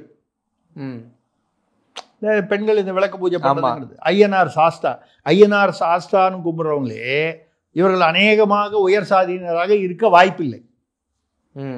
அது கடவுள்களில் நான் ஜாதி பிரிக்கவில்லை. அப்படி பார்க்க போனால் ராமர் வந்து பிராமணரும் இல்லை, சத்திரியர். கிருஷ்ணர் வந்து இடையர் யாதவர், அவரும் பிராமணர் இல்லை. சிவன் வந்து அவர் வந்து வெட்டியான், இடுகாட்டு வெட்டியான். அப்படின்னா நம்ம எஸ்சியில் வரணும் அவர். இப்படி அந்த காலத்தில் ஜாதியை வச்சு கடவுள் வைக்கல, மக்களை நல்வழிப்படுத்துவதற்காக மதம் கடவுள்னு வச்சாங்க. இப்போ அந்த மாதிரி வரும்போது இங்கே வந்து சாஸ்தா கோயில், சாஸ்தானா ஐயனார் கோயில், நம்ம ஊரில் ஐயனார்னுவாங்க, அந்த பக்கம் போனீங்கன்னா ஐயப்பண்ணுவாங்க, சாஸ்தானுவாங்க. விளக்கு பூஜை நடத்துகிறாங்க. அறநிலையத்துறை வந்து விளக்கு பூஜை நடத்தும் போது கோயில் இழுத்து பூட்டிட்டு போயிடுச்சு. சரி, இவங்க மழை பெய்யுது, அதை தாண்டி விளக்கு பூஜை பண்ணுறாங்க. காவல்துறையை விட்டு இவங்களாம் அகட்டுறாங்க, பிடிச்ச எல்லாரையும் தள்ளி பெண்களை வண்டியில் ஏற்றி. ஆமாம், பார்த்தேன். இப்படி நீங்கள் வந்து திருவண்ணாமலையில் வந்து கிரிவல பாதை இப்படி இருப்பது வந்து ஆச்சரியம் இல்லை. கொஞ்ச நாள்ல திருவண்ணாமலையில் வந்து நீ அந்த கிரிவல பாதையிலேயே 2 சர்ச்சு 4 மாஸ்கை கட்டி விட்டு 2 பேரையும் 3 மதத்தையும் முட்டிக்க விட்டு வேடிக்கை பார்ப்பாங்க. இதுதான் திருப்பரங்குன்ற மாதிரி. திருப்பரங்குன்றத்தில் சிக்கந்தர் மலைன்னு கிளப்பி விட்டாங்க, வேடிக்கை பார்க்குறாங்களா? அதே தான் திருவண்ணாமலைக்கு நடக்க போகுது என்ற கவலை எனக்கு இருக்கு. அமைதியா இருந்தா கேள்வி கேட்டுருவாங்கன்னு இப்படி கிளப்பி விட்டுறது. ஆமா, புரட்சி வெடிக்கும். அது ஒரு விரல் புரட்சியாகவும் இருக்கும், சொல்ல முடியாது 5 விரல் புரட்சியாகவும் இருக்கலாம். Okay sir. அடுத்ததாக மும்பையிலிருந்து சேகர்ராஜன் கேட்கிறார், இங்கிலாந்தில் 100 தொடரில் நார்த்தன் சூப்பர் சார்ஜர்ஸ் என்ற அணியை ₹1094 கோடி கொடுத்து வாங்கியுள்ளாரே சன் டிவியின் காவ்யா மாறன். 6 அடி கூந்தல் வாரிக்கலாம், பின்னிக்கலாம், கொண்டை போடலாம், இடது பக்கம் முடியலாம், வலது பக்கம் முடியலாம். நீங்களும் நானும் மொட்டை தலை, அதை பற்றி பேசி பிரயோஜனம் இல்லை. 1094 கோடி கொடுத்து, அதுவும் இங்கிலாந்துல ஏதோ ஒரு சூப்பர் ஒரு 100 அணி நார்த்தன் சூப்பர் சார்ஜர்ஸ் வாங்குறேன். ஆனால் நினச்சி பாருங்க, இதையே அம்பானியோ அதானியோ வாங்கி இருந்தால் தமிழ்நாட்டில் இவங்க எவ்வளோ பேசியிருப்பாங்க. மோடி வாங்கி கொடுத்தான்னு கூட சொல்லியிருப்பாங்க. ஆமா, மோடி தான் அதானி மூலமாக இதை வாங்கி இருக்கிறார்னு சொல்லிடுவாங்க. மோடி வந்து அதானிக்காக உழைத்து இந்தியாவில் அதை முதலீடு செய்யாமல் சன் டிவி 39 சேனலும் நம்ம வச்சுக்கிட்டோம், நல்லா இருங்க. அதுக்கப்புறம் 70 FM வச்சிருக்கு. சன்ரைசர்ஸ் இங்கே ஐபிஎல் வச்சிருக்கு. இப்போ இந்த மாதிரி வெளியெல்லாம் வச்சிருக்கு. ஃபின்லாண்டுன்னு ஒரு ஊர் இருக்கு ஐரோப்பாவில், ஒரு சின்ன நாடு, அழகான நாடு. அந்த நாட்டில் போய் கேட்டால் பாதி சொத்து இவங்களுதுன்றாங்க. பாதினா என்ன, கணிசமான சொத்துகள். நாட்டிலேயே நாடே சின்ன, அதுலேயே இவ்வளோதான். அதில் வந்து இந்த பக்கம் அது பெரிய ஒரு பில்டிங் மாறன், இங்கே வந்து மாறன் அந்த ஃபின்லாண்டில் இருக்கிற அதிபருக்கு அங்கே இருக்கக்கூடிய வந்து சொத்துக்களை விட அங்கே இருக்கிற அரசியல்வாதிகளுக்கு இருக்கிறத விட இவங்களுக்கு அதிகமாக இருக்கும் போல இருக்கு. இவங்க வந்து 1000 கோடி கொடுத்து இங்கிலாந்தில் வாங்குவாங்க, ஆப்பிரிக்காவில் வாங்குவாங்க, அமெரிக்காவில் வாங்குவாங்க. வாங்கிட்டு இங்கே வந்து தமிழர்கள் ஹிந்தி தெரியாது போடா அப்படின்னு சொல்லுவாங்க. ஆனால் வந்து கருணாநிதி வந்து என் பேரனுக்கு ஹிந்தி தெரியுன்றதுனால தான் அவரை எம்பி ஆகினேன்.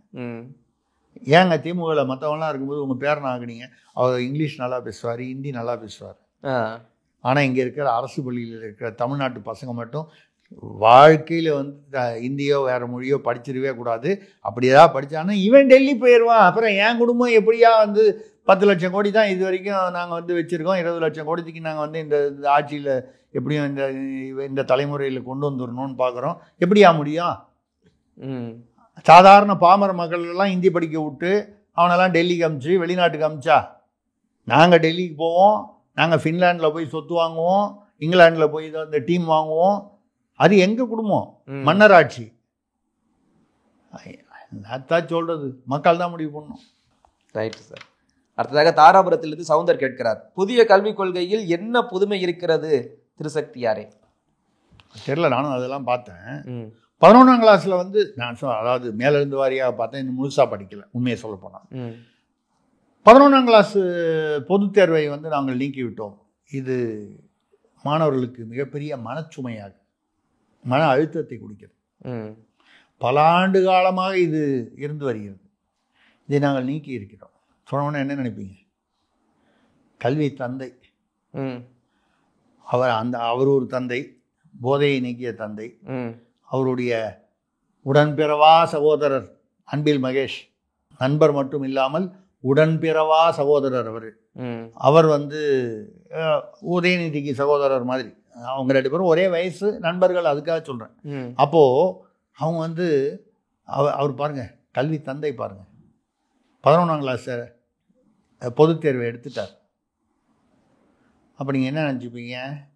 மோடி தான் இந்த பொதுத் தேர்வை கொண்டு வந்தார், இல்லை எம்ஜிஆர், ஜெயலலிதா, எடப்பாடி இதில் யாரோ தான் கொண்டு வந்திருக்காங்க, அப்படி தான் நினைப்பீங்க. 2006-7 திமுக ஆட்சியில் கருணாநிதி அவர்கள் முதல்வராக இருக்கும்போது தான் 11ஆவதுக்கு வந்து பொதுத் தேர்வு கொண்டு வந்தது. அது வரைக்கும் பொதுத் தேர்வு கிடையாது. 12ஆம் கிளாஸில் தான் பொதுத் தேர்வு. 11ஆம் கிளாஸில் பொதுத் தேர்வு கொண்டு வந்தது திமுக ஆட்சியில். அதை இப்போ நீக்கிவிட்டு மாணவர்களுக்கு மன அழுத்தத்தை வந்து நாங்கள் வந்து நீக்கிவிட்டோம், பெரிய ஒரு சுமையை நீக்கிவிட்டோம். பல ஆண்டுகளாக மாணவர்களுக்கு நிகழ்ந்த அநீதி இன்று சரி செய்யப்பட்டிருக்கிறது. நீங்களே நீட் தேர்வு கொண்டு வருவீங்க, நீங்களே எதிர்ப்பீங்க. நீங்களே 11ஆம் கிளாஸில் தேர்வு கொண்டு வருவீங்க, நீங்களே அதை நீக்குவீங்க. நீங்களே கச்சத்தீவை கொடுத்துருவீங்க, இப்போ நீங்களே கச்சத்தீவு மீக்கணும்பீங்க. நீங்களே இந்த நியூட்ரினோ, மீத்தேனு, அது இதெல்லாம் நீங்களே கைது போட்டுருவீங்க, எம்போயூன்னு. இப்போ நீங்கள் வந்து அதுக்கு எதிராக போராடுவீங்க. நீங்களே வந்து இந்தியை வந்து உங்களுடைய பள்ளிக்கூடத்துலலாம் சொல்லிக் கொடுப்பீங்க, ஆனால் ஹிந்தி தெரியாது போடான்னு மக்களுக்கு சொல்லுவீங்க. என்னையா இது டுபாகூர் ஆட்சி? இது என்ன டுபாகூர் தான் தெரியுமில்ல உங்களுக்கு? டூப்ளிகேட்னு சொல்லுது, டுபாகூர்னு ஒரு வார்த்தை. இது இரட்டை வேஷம். எதுக்காக? எல்லாத்துலேயும் இரட்டை வேஷம். என்ன புதிய கல்விக் கொள்கை மாநிலத்தில் வந்தது போல என்ன வித்தியாசம் வந்துடுச்சு?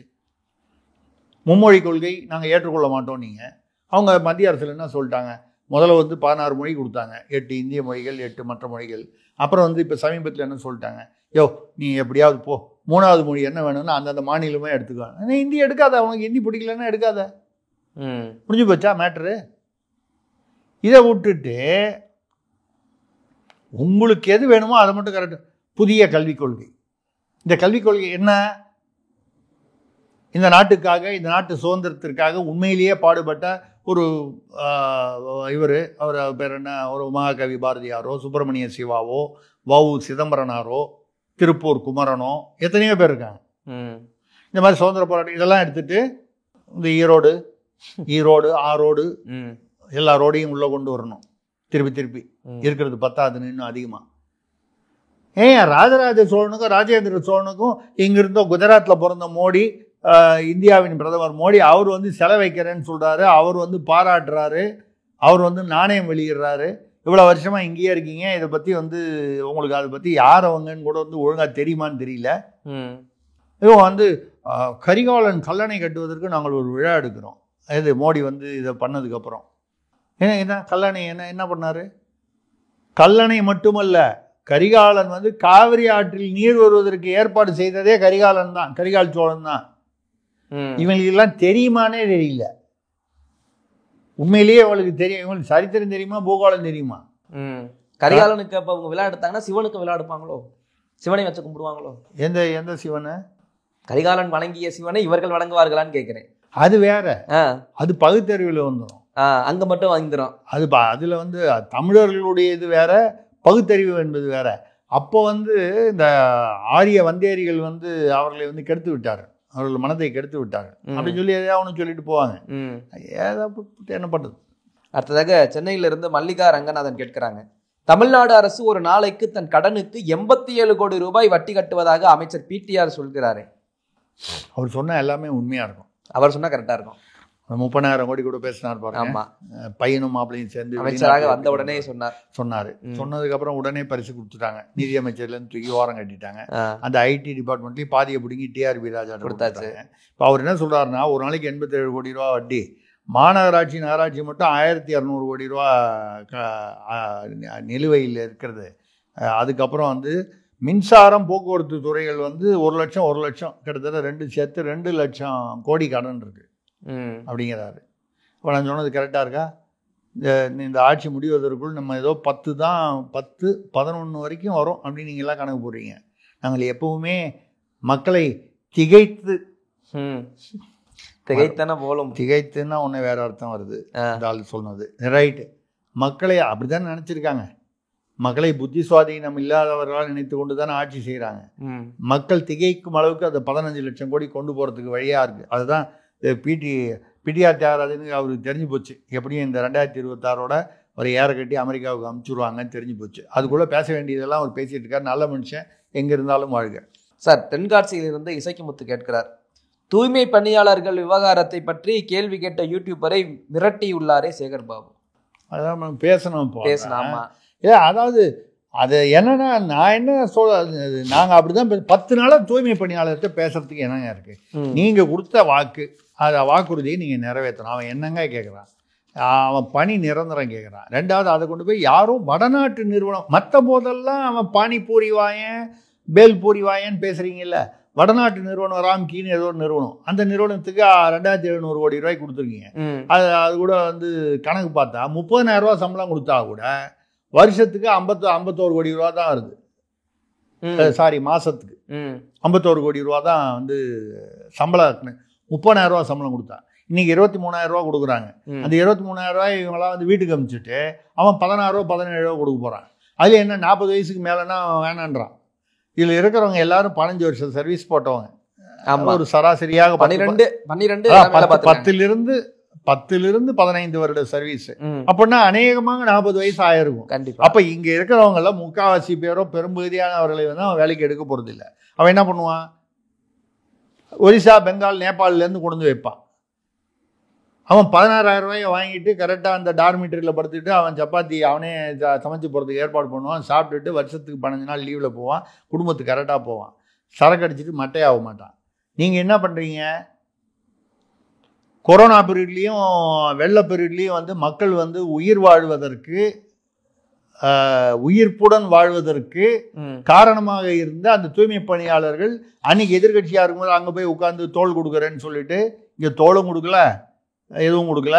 அப்படி இருக்கும்போது நீங்கள் வந்து இப்போ வந்து அவங்களுக்கு வந்து கேட்டால் நாங்கள் வாக்குறுதியே கொடுக்கலங்கிறார் அவர். எழுதி கொடுத்ததையே இல்லைன்னு சொல்கிறத ஒரு அமைச்சர் சொல்கிறாருன்னா இது என்ன விதமான அராஜகமான ஆட்சி? இதுதானே பாசிசம். மிரட்டாரு. இத்தனைக்கு அவர் வந்து திமுக திராவிட கொள்கை சார்பான பாரஞ்சித்துடைய நீலம் இயக்கம். இதுவே அவன் வந்து வேற ஏதாவது ஒரு சங்கி கிங்கின்னு வேற மாதிரி இருந்துச்சுன்னு வைங்க, அது இன்னும் மோசமாக இருந்திருக்கும்.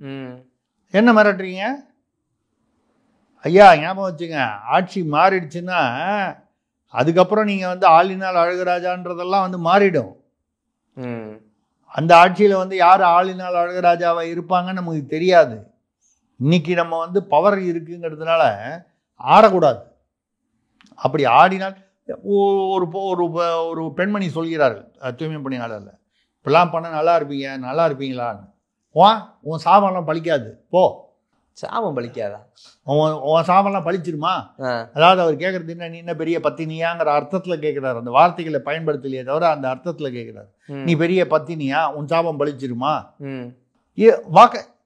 வாக்கு கேட்க போகும்போது எப்படி காலில் விடுறீங்க சார்? பதவியும் பணமும் வந்துட்டு என்னன்னாலும் கேட்கலாம், என்னன்னாலும் பேசலாமா சார்? அந்த திமிரு. 500 ரூபா 1000 ரூபா கொடுத்தா ஓட்டு போட்டுருவான் அப்படிங்கிற திமிரு. என்ன செய்யணும் மக்கள்? இந்த 2026ல் இவங்க கொடுக்குற பணத்தை பூரா வாங்கிக்கணும். வாங்கிட்டு ஐயா நீ நோட்டால குத்து, யாருக்காவது குத்து, இவங்களை தவிர யாருக்கு வேணாலும் குத்து. நான் இவங்களுக்கு அவங்களுக்கெல்லாம் நான் சொல்லலை, யாருக்காவது குத்து, நோட்டால கூட குத்து, ஆனால் ரூபாயை வாங்கிக்க. ஏன்னா அது இவங்க ரூபா இல்லை, உங்கள்கிட்டேருந்து திருடின ரூபாயில் ஏதோ ரொம்ப சின்ன பகுதி வருது. ஒரு பெரிய மலையே உங்கள்கிட்டேருந்து பேத்து எடுத்துட்டாங்க, அதுலேருந்து ஒரு மண் துகள் உனக்கு வருது, அவ்வளோதான். அதையே வேணான்னு சொல்கிறேன். ஆனால் வாங்கிட்டு அவனுக்கு ஓட்டு போடாது. ஆமாம் உனக்கு ஓட்டு போடுறேன்னு சொல்லி எதிர்பக்கம் போடு, யாருக்கு வேணா போடு, இவருக்கு போடு அவருக்கு போடு, இந்த கூட்டணி அந்த கூட்டணி எதுவும் பேசலை, நோட்டாவுக்கு கூட போடு. இப்படித்தான் இவர்களுக்கு வந்து புத்தி புகட்ட வேண்டும். இதுதான் என்னுடைய கருத்து. ஓகே சார், கேள்விகள் எல்லாம் முடிஞ்சது. இன்றைய நாள் காதோடு. இன்றைய காதோடு அதிர்ச்சியான ஒரு விஷயத்த சொல்ல போறேன். தொட்டு பார்த்து கொஞ்சம் மனசை வந்து திடப்படுத்திக்கிறேன். அஜித் குமார் அப்படின்னு ஒருத்தர் பற்றி கேட்பேன். ஒரு காலத்தில் அஜித் குமார்னு சொன்னால் நடிகர் அஜித் தான் ஞாபகம் வருவார். ஆமாம், எல்லாருக்கும் தலை அப்படின்னு. தலை.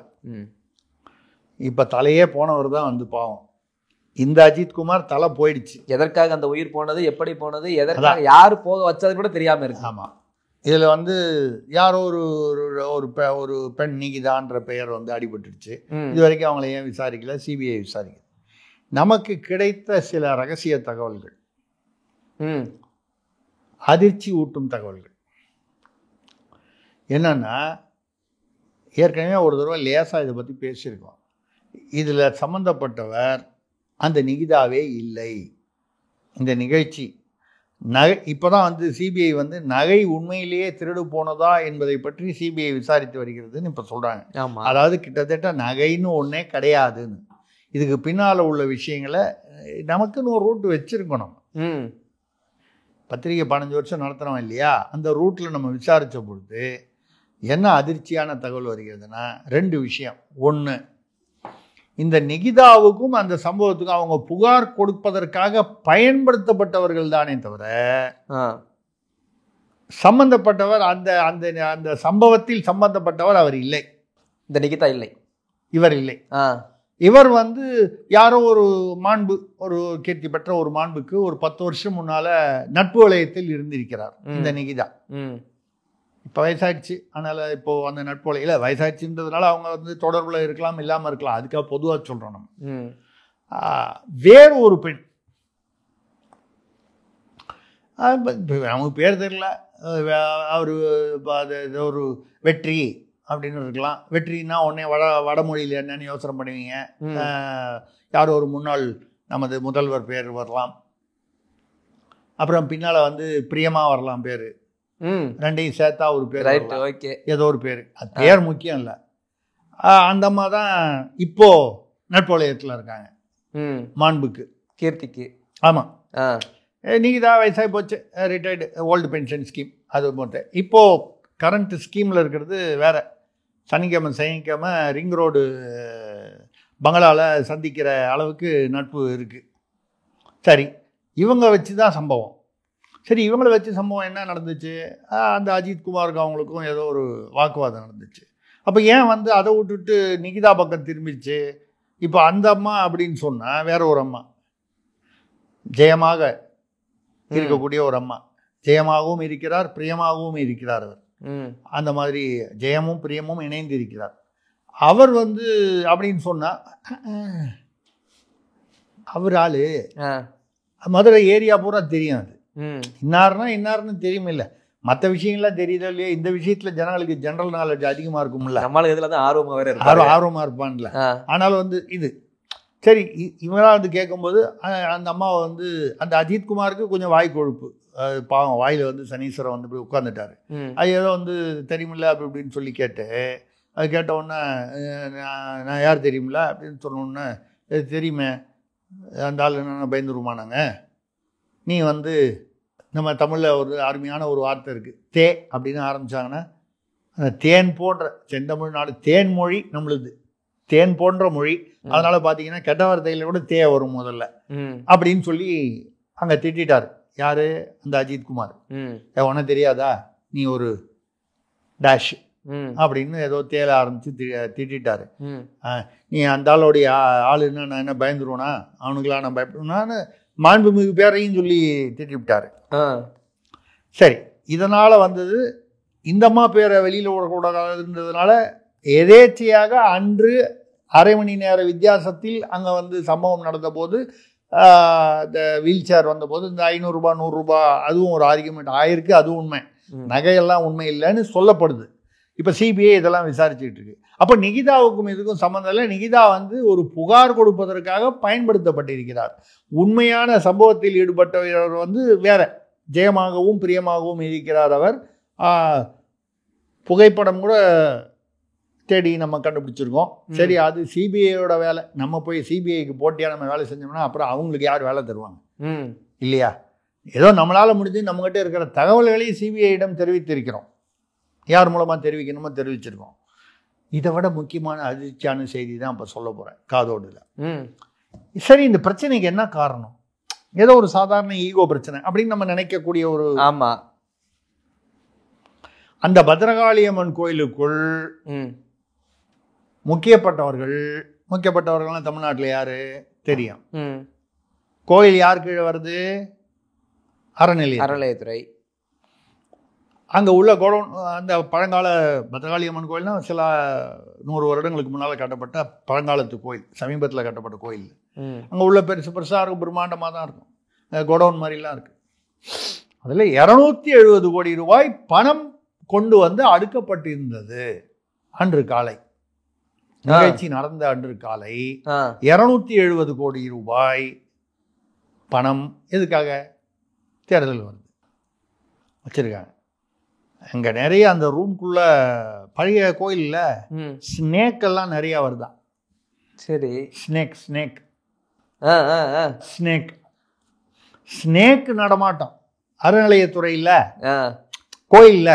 நம்ம சொல்றது பழங்கால கோயில்களில் ஸ்னேக்குகள் உள்ள வரும் போகும்ல, அந்த ஸ்னேக்குகளுடைய ஏற்பாட்டில், ஸ்னேக்குகளுடைய கண்காணிப்பில் 270 கோடி ரூபாய் உள்ளே கொண்டு வந்து அடுக்கப்பட்டது. இந்த அடுக்கப்பட்ட விஷயம் இந்த கடைமட்ட ஊழியரான அஜித்குமாருக்கு தெரிந்து விட்டது. ஏன்னா அது வேற ஏதோ மூட்டைன்னு சொல்லி கொண்டு போய் அடுக்கியிருக்காங்க.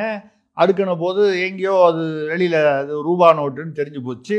அவர் இது விஷயமாக அதை யார் வந்து கொண்டு வந்து அதை வந்து, அதாவது கரெக்டாக வந்துச்சா எல்லாம் ஃபுல்லாக வந்துச்சா அப்படின்னு நம்ம ஸ்னேக்குக்காக யாராவது ஒருத்தர் வந்து ஒரு ஸ்னேக்குக்கு ஒரு ரெப்ரசன்டேட்டிவ் வேணும் இல்லையா? அதுதான் அந்த பெண்மணி, ஜெயமாகவும் பிரியமாகவும். ஏன்னா அவங்க வந்து, ஏன்னா இந்த பணம் வந்து யாருது? கீர்த்தி. சரி, ஏற்பாடு அதை கொண்டு வந்து அங்கே அடுக்கி வைக்கிறதுக்கு. ஏன்னா இப்போ மாவட்டம் பிரிச்சாச்சு, மதுரை அந்த பக்கம் மாவட்டம் கீர்த்தி, இந்த மாவட்டம் கொங்கு மாவட்டம் இவருக்கு.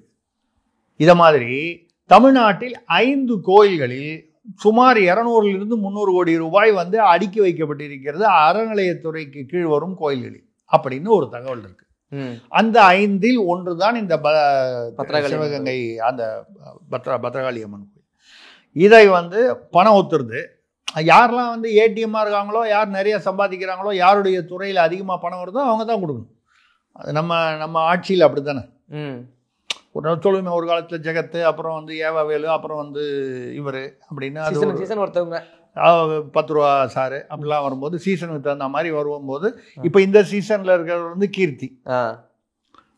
அப்போ அந்த கீர்த்தி அது மற்றவங்களோடது யாருது தெரியல, அவங்க ஏற்பாட்டில் போனோம்.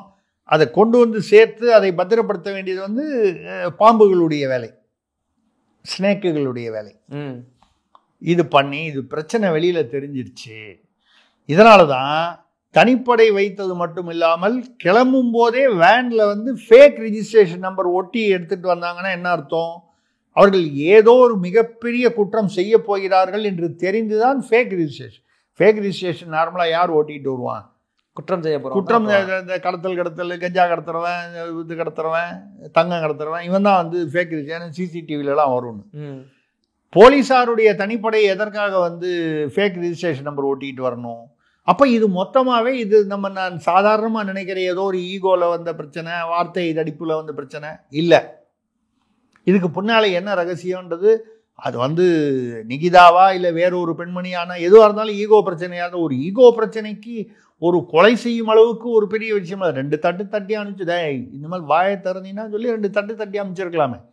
ஒரே ஒரு போலீஸ்காரர் மட்டுமே பண்ணியிருக்கலாம். அதை இவ்வளவு தூரம் வந்து சிரமம் எடுத்து பண்ணாங்கன்னால் இப்போ என்ன சொல்கிறாங்க? சிபிஐ விசாரணை வந்தப்புறம் என்னன்னு கேட்டால், நாங்கள் என்ன அவ்வளோ முட்டாளா? சிபிஐ விசாரணை வரத்துக்குள்ளே அதை மறுபடியும் வந்து அதை எப்படி ஏற்பாடு செய்து அதை எங்கேயே கொண்டு அங்கேயே வச்சுருப்போமா? சிபிஐ வந்து பார்க்குற வரைக்கும், விசாரிக்கிற வரைக்கும் அங்கேயே வந்து போட்டு வெளிச்சம் போட்டு light, zoom light, LED light போட்டு வச்சுருப்போமா? நாங்கள் மாற்றிட்டோம். எங்கே மாற்றினீங்க? கோயிலா இல்லை? தமிழ்நாட்டில் 40,000 கோயில் இருக்குது. ஆக தமிழ்நாட்டில் 40,000 கோயில் இருக்குது. அதில் பிரம்மாண்டமான கோயில்கள்னு பார்த்தா சில 100 கோயில்களாவது வரும். மக்கள் ரொம்ப அதிகமாக இப்போ திருவண்ணாமலை, திருச்செந்தூர் அந்த மாதிரி இடத்துலலாம் கஷ்டம். மக்கள் பக்தர்கள் நடமாட்டம் அதிகமாக இருக்கும். இந்த திருப்போணம் கோயில், அந்த சிவகங்கை கோயிலில் வந்து பத்ரகாளி அம்மன் கோயிலில் வருவாங்க போவாங்களா இருக்கும். பெரிய அளவுக்கு கூட்டம் அப்படி ஒன்றும் இருக்காது. இப்போ இந்த மாதிரி கோயில் சேஃப்டி எதுக்கு? நீங்கள் இடியிலையோ சிபிஐலையோ வந்தான்னா கோயிலுக்குள்ளே போய் செக் பண்ணுவானா? ஃபேக்ட்ரியில் போய் செக் பண்ணுவான், அந்தந்த ஏரியாவில். இல்லை ஒரு பள்ளிக்கூடத்தில் கூட போய் செக் பண்ணுவான், கல்லூரிகளில் செக் பண்ணுவான், தனியார் கல்லூரிகளாக இருந்தால். கோயிலுக்குள்ளே போனால் அது வந்து ஒரு மத ரீதியான சென்சிட்டிவான சப்ஜெக்ட், அதுவும் பழங்கால கோயில்களுக்குள்ளே. அங்கே கொண்டு போய் வச்சுட்டா சர்க்காரியா எவ்வளோ பெரிய தீர்க்கதரிசி பார்த்தீங்களா? இது 270 கோடி ரூபாய். இதுதான் வந்து அந்த அஜித்குமார் உயிரை பறித்தது வந்து அவனுடைய வாய்க்கொழுப்பு அப்படின்றது ஓரளவுக்கு உண்மையாக இருக்கலாமே தவிர, ஒரிஜினல் ரீசன் வந்து 270 கோடி ரூபாய் அங்கே பதுக்கப்பட்டது என்று ஒரு தகவல் உலாவுகிறது. ஆனால் இதை வந்து இப்போ வந்து உடனே இதை கனெக்ட் பண்ணி பாருங்க. அந்த ஹைகோர்ட்டில் ஜட்ஜி வந்து இங்கே சென்னை உயர்நீதிமன்றம், மதுரை கிளை ஏதோ ஒன்று, அவங்க வந்து இதை விசாரிக்கும் பொழுது எங்கே அந்த இதுன்னு கேட்டாங்க, சிசிடிவி ரெக்கார்டிங். ஆமாம். அப்போ அந்த காவல்துறையை சேர்ந்தவரும் அவர் வந்து அவரெல்லாம் வந்து அது அந்த அறநிலையத்துறை எல்லாரையும் ஆஜர் பண்ணாங்க. போது டிசிபி, டிஸ்ட்ரிக்ட் கிரைம் பிரான்ச்சில் எடுத்துகிட்டு போயிட்டாங்க. அதுக்குள்ளே ஒருத்தர் வந்து இல்லை வேற எங்கேயோ இருக்குது, இன்டெலிஜென்ஸில் எடுத்துகிட்டு போயிட்டாங்க. இந்த ஈஓவை கேட்குறாரு நீதிபதி, இல்லை போலீஸ்லேருந்து யாரோ வந்தாங்க வாங்கிட்டு போயிட்டாங்க. போலீஸ்லேருந்து யாரையா வந்தாங்க? நீதிபதி கேட்குறாரு. அதெல்லாம் வீடியோவில் இருக்குது. ஆமாம், இருக்குது. யாரையா வாங்கிட்டு போனாங்க? வாங்கிட்டு போனவங்க யார்? அதிகாரி. அவருக்கு அதிகாரம் இருக்கிறதா இல்லையா என்பதை பார்த்து விட்டு தானே பண்ணோம். ரெண்டாவது ஒரு அக்னாலஜ்மெண்ட் வாங்கியிருக்கீங்களா? இல்லை, அவர் கேட்டார், கொடுத்துட்டோம். அப்போ யார் வந்து கேட்டார்கள்? எப்படி இந்த தனிப்படை வந்து எந்தவித அத்தாரிட்டியும் இல்லாமல், ஏன்னா தனிப்படைனா ஒரு டிஎஸ்பியோ எஸ்பியோ வந்து இதில் யார் வந்து இன்ஸ்பெக்டரோ எஸ்ஐயோ வந்து அதுக்கு தலைவர், அது கீழே யார் கான்ஸ்டபிள்னு பேர் போட்டு கையெழுத்து போட்டு இஷ்யூ பண்ணணும். அதெல்லாம் இல்லாமல் ஒரு தனிப்படை வருது, லுங்கி கட்டிட்டு வராங்க, ஷார்ட்ஸ் போட்டுட்டு கம்போட வராங்க, தனியார் வேன் எடுத்துகிட்டு வராங்க, போலீஸ் வண்டியில் வரல. அந்த தனியார் வேனில் ஃபேக் ரெஜிஸ்ட்ரேஷன் புறப்படும் போதே ஓட்டிக்கிட்டு வராங்க. அப்படின்னா இவர்களுக்கு தாங்கள் ஒரு மாபெரும் குற்றத்தை செய்ய போகிறோம்னு தெரியும். மாபெரும் குற்றத்துக்கு அடிப்படையாக வந்து வாய்க்கொழுப்பில் ஒரு வாலிபன் வந்து அனாவசியமாக 2 வார்த்தை அதிகமாக பேசினான் என்றே வைத்து கொண்டா கூட இது ஒரு காரணமாக இருப்பதற்கு வாய்ப்பே இல்லை. நம்ம தமிழ்நாட்டு மக்கள் வந்து இது என்னன்னே புரியலையேன்னு இருந்தாங்க. நம்ம விஷயம் இது தெரிந்து நமக்கு வந்து வந்த தகவல் இது. இந்த தகவலுடைய உண்மைத்தன்மை வந்து எவ்வளவு இருக்கும், 100% இருக்குமா இல்லையான்னு கேட்டிங்கன்னா, எங்களுக்கு தெரிந்த தகவல்களை எங்கே அனுப்ப வேண்டுமோ அங்கே அதை அனுப்பி வைத்திருக்கிறோம். நாளைக்கு வந்து நம்மளை வந்து என்னப்பா தகவல்லாம் இருக்காம அப்படின்னு வந்து கேட்கக்கூடாதுல்ல. போக வேண்டிய இடத்துக்கு போயிருக்கு. ஆனால் அது வெளியில் வருமானு தெரியாது. ஆனால் அனுப்பியாச்சு. ஏன் வெளியில் வருமா என்னன்னு தெரியாதுன்னா சிபிஐ விசாரிக்குது. ஆனால் உண்மை வெளியில் வந்துடும். இப்போ எதையும் நம்ப முடியல. யாரை எங்கே வைப்பது என்று யாருக்கும் புரியலே. அண்டங்காக்கைக்கும் கோயில்களுக்கும் பேதம் தெரியலே, பேதம் தெரியலே. கண்ணதாசன் பாடினது. இப்போ சிபிஐன்னு சொன்னால் உண்மை வெளியில் வந்துருமா அப்படின்னா ஆமான்னு நம்மளால் உறுதியாக சொல்ல முடியல. இதுக்கு மேலே அரசியல் நம்ம வந்து இந்தியாவில் உள்ள அரசியல், இந்த அதாவது கூட்டணி கட்சிகளுக்குள்ளே உள்ள அரசியல், கூட்டணியில் இல்லாவிட்டாலும் புரிதல் அரசியல். கூட்டணி அரசியல் வேற, புரிதல் அரசியல் வேற. நான் என்ன சொல்ல வரேன்னு உங்களுக்கு புரியும். அதனால சிபிஐ வந்ததுனால உண்மை வெளிச்சத்துக்கு வந்துருமான்னு கேட்டிங்கன்னா வரலாம், வராமையும் போகலாம். ஏதோ நம்மளால் முடிஞ்சது நம்ம விசாரித்ததை நமக்கு வந்த தகவலை தெரிவித்து விட்டோம். ஆக இதற்கு காரணம் வந்து அஜித்குமாரோடைய மரணம் வந்து அது 270 கோடி ரூபாயுடைய விலை தான் வந்து அவர் கொடுத்திருக்க. அவருடைய உயிரின் விலை 270 கோடி ரூபாய் மறைப்பது தான். இப்போ அது மறைச்சது எங்கே இருக்குன்னு கேட்டிங்கன்னா வேற எந்த அஜித்குமாருக்கு என்ன விதி என்ன எழுதியிருக்குன்னு தெரியல. யாராவது அஜித்குமார்கள் இருந்தால் அவர்களிடம் ஐயா உங்கள் கண்ணில் பட்டுச்சுன்னா மூடிக்கிட்டு, கண்ணையும் சேர்த்து மூடிக்கிட்டு உயிரை காப்பாற்றிக் கொள்ளுங்கள். ஓகே சார், இன்றைய நாள் காதோடு மறுமை, மக்களின் கேள்விகளுக்கான பதிலும் அருமை. அடுத்த ஒரு நேர்காணல் சந்திப்போம் சார். நன்றி. மிக்க நன்றி, வணக்கம்.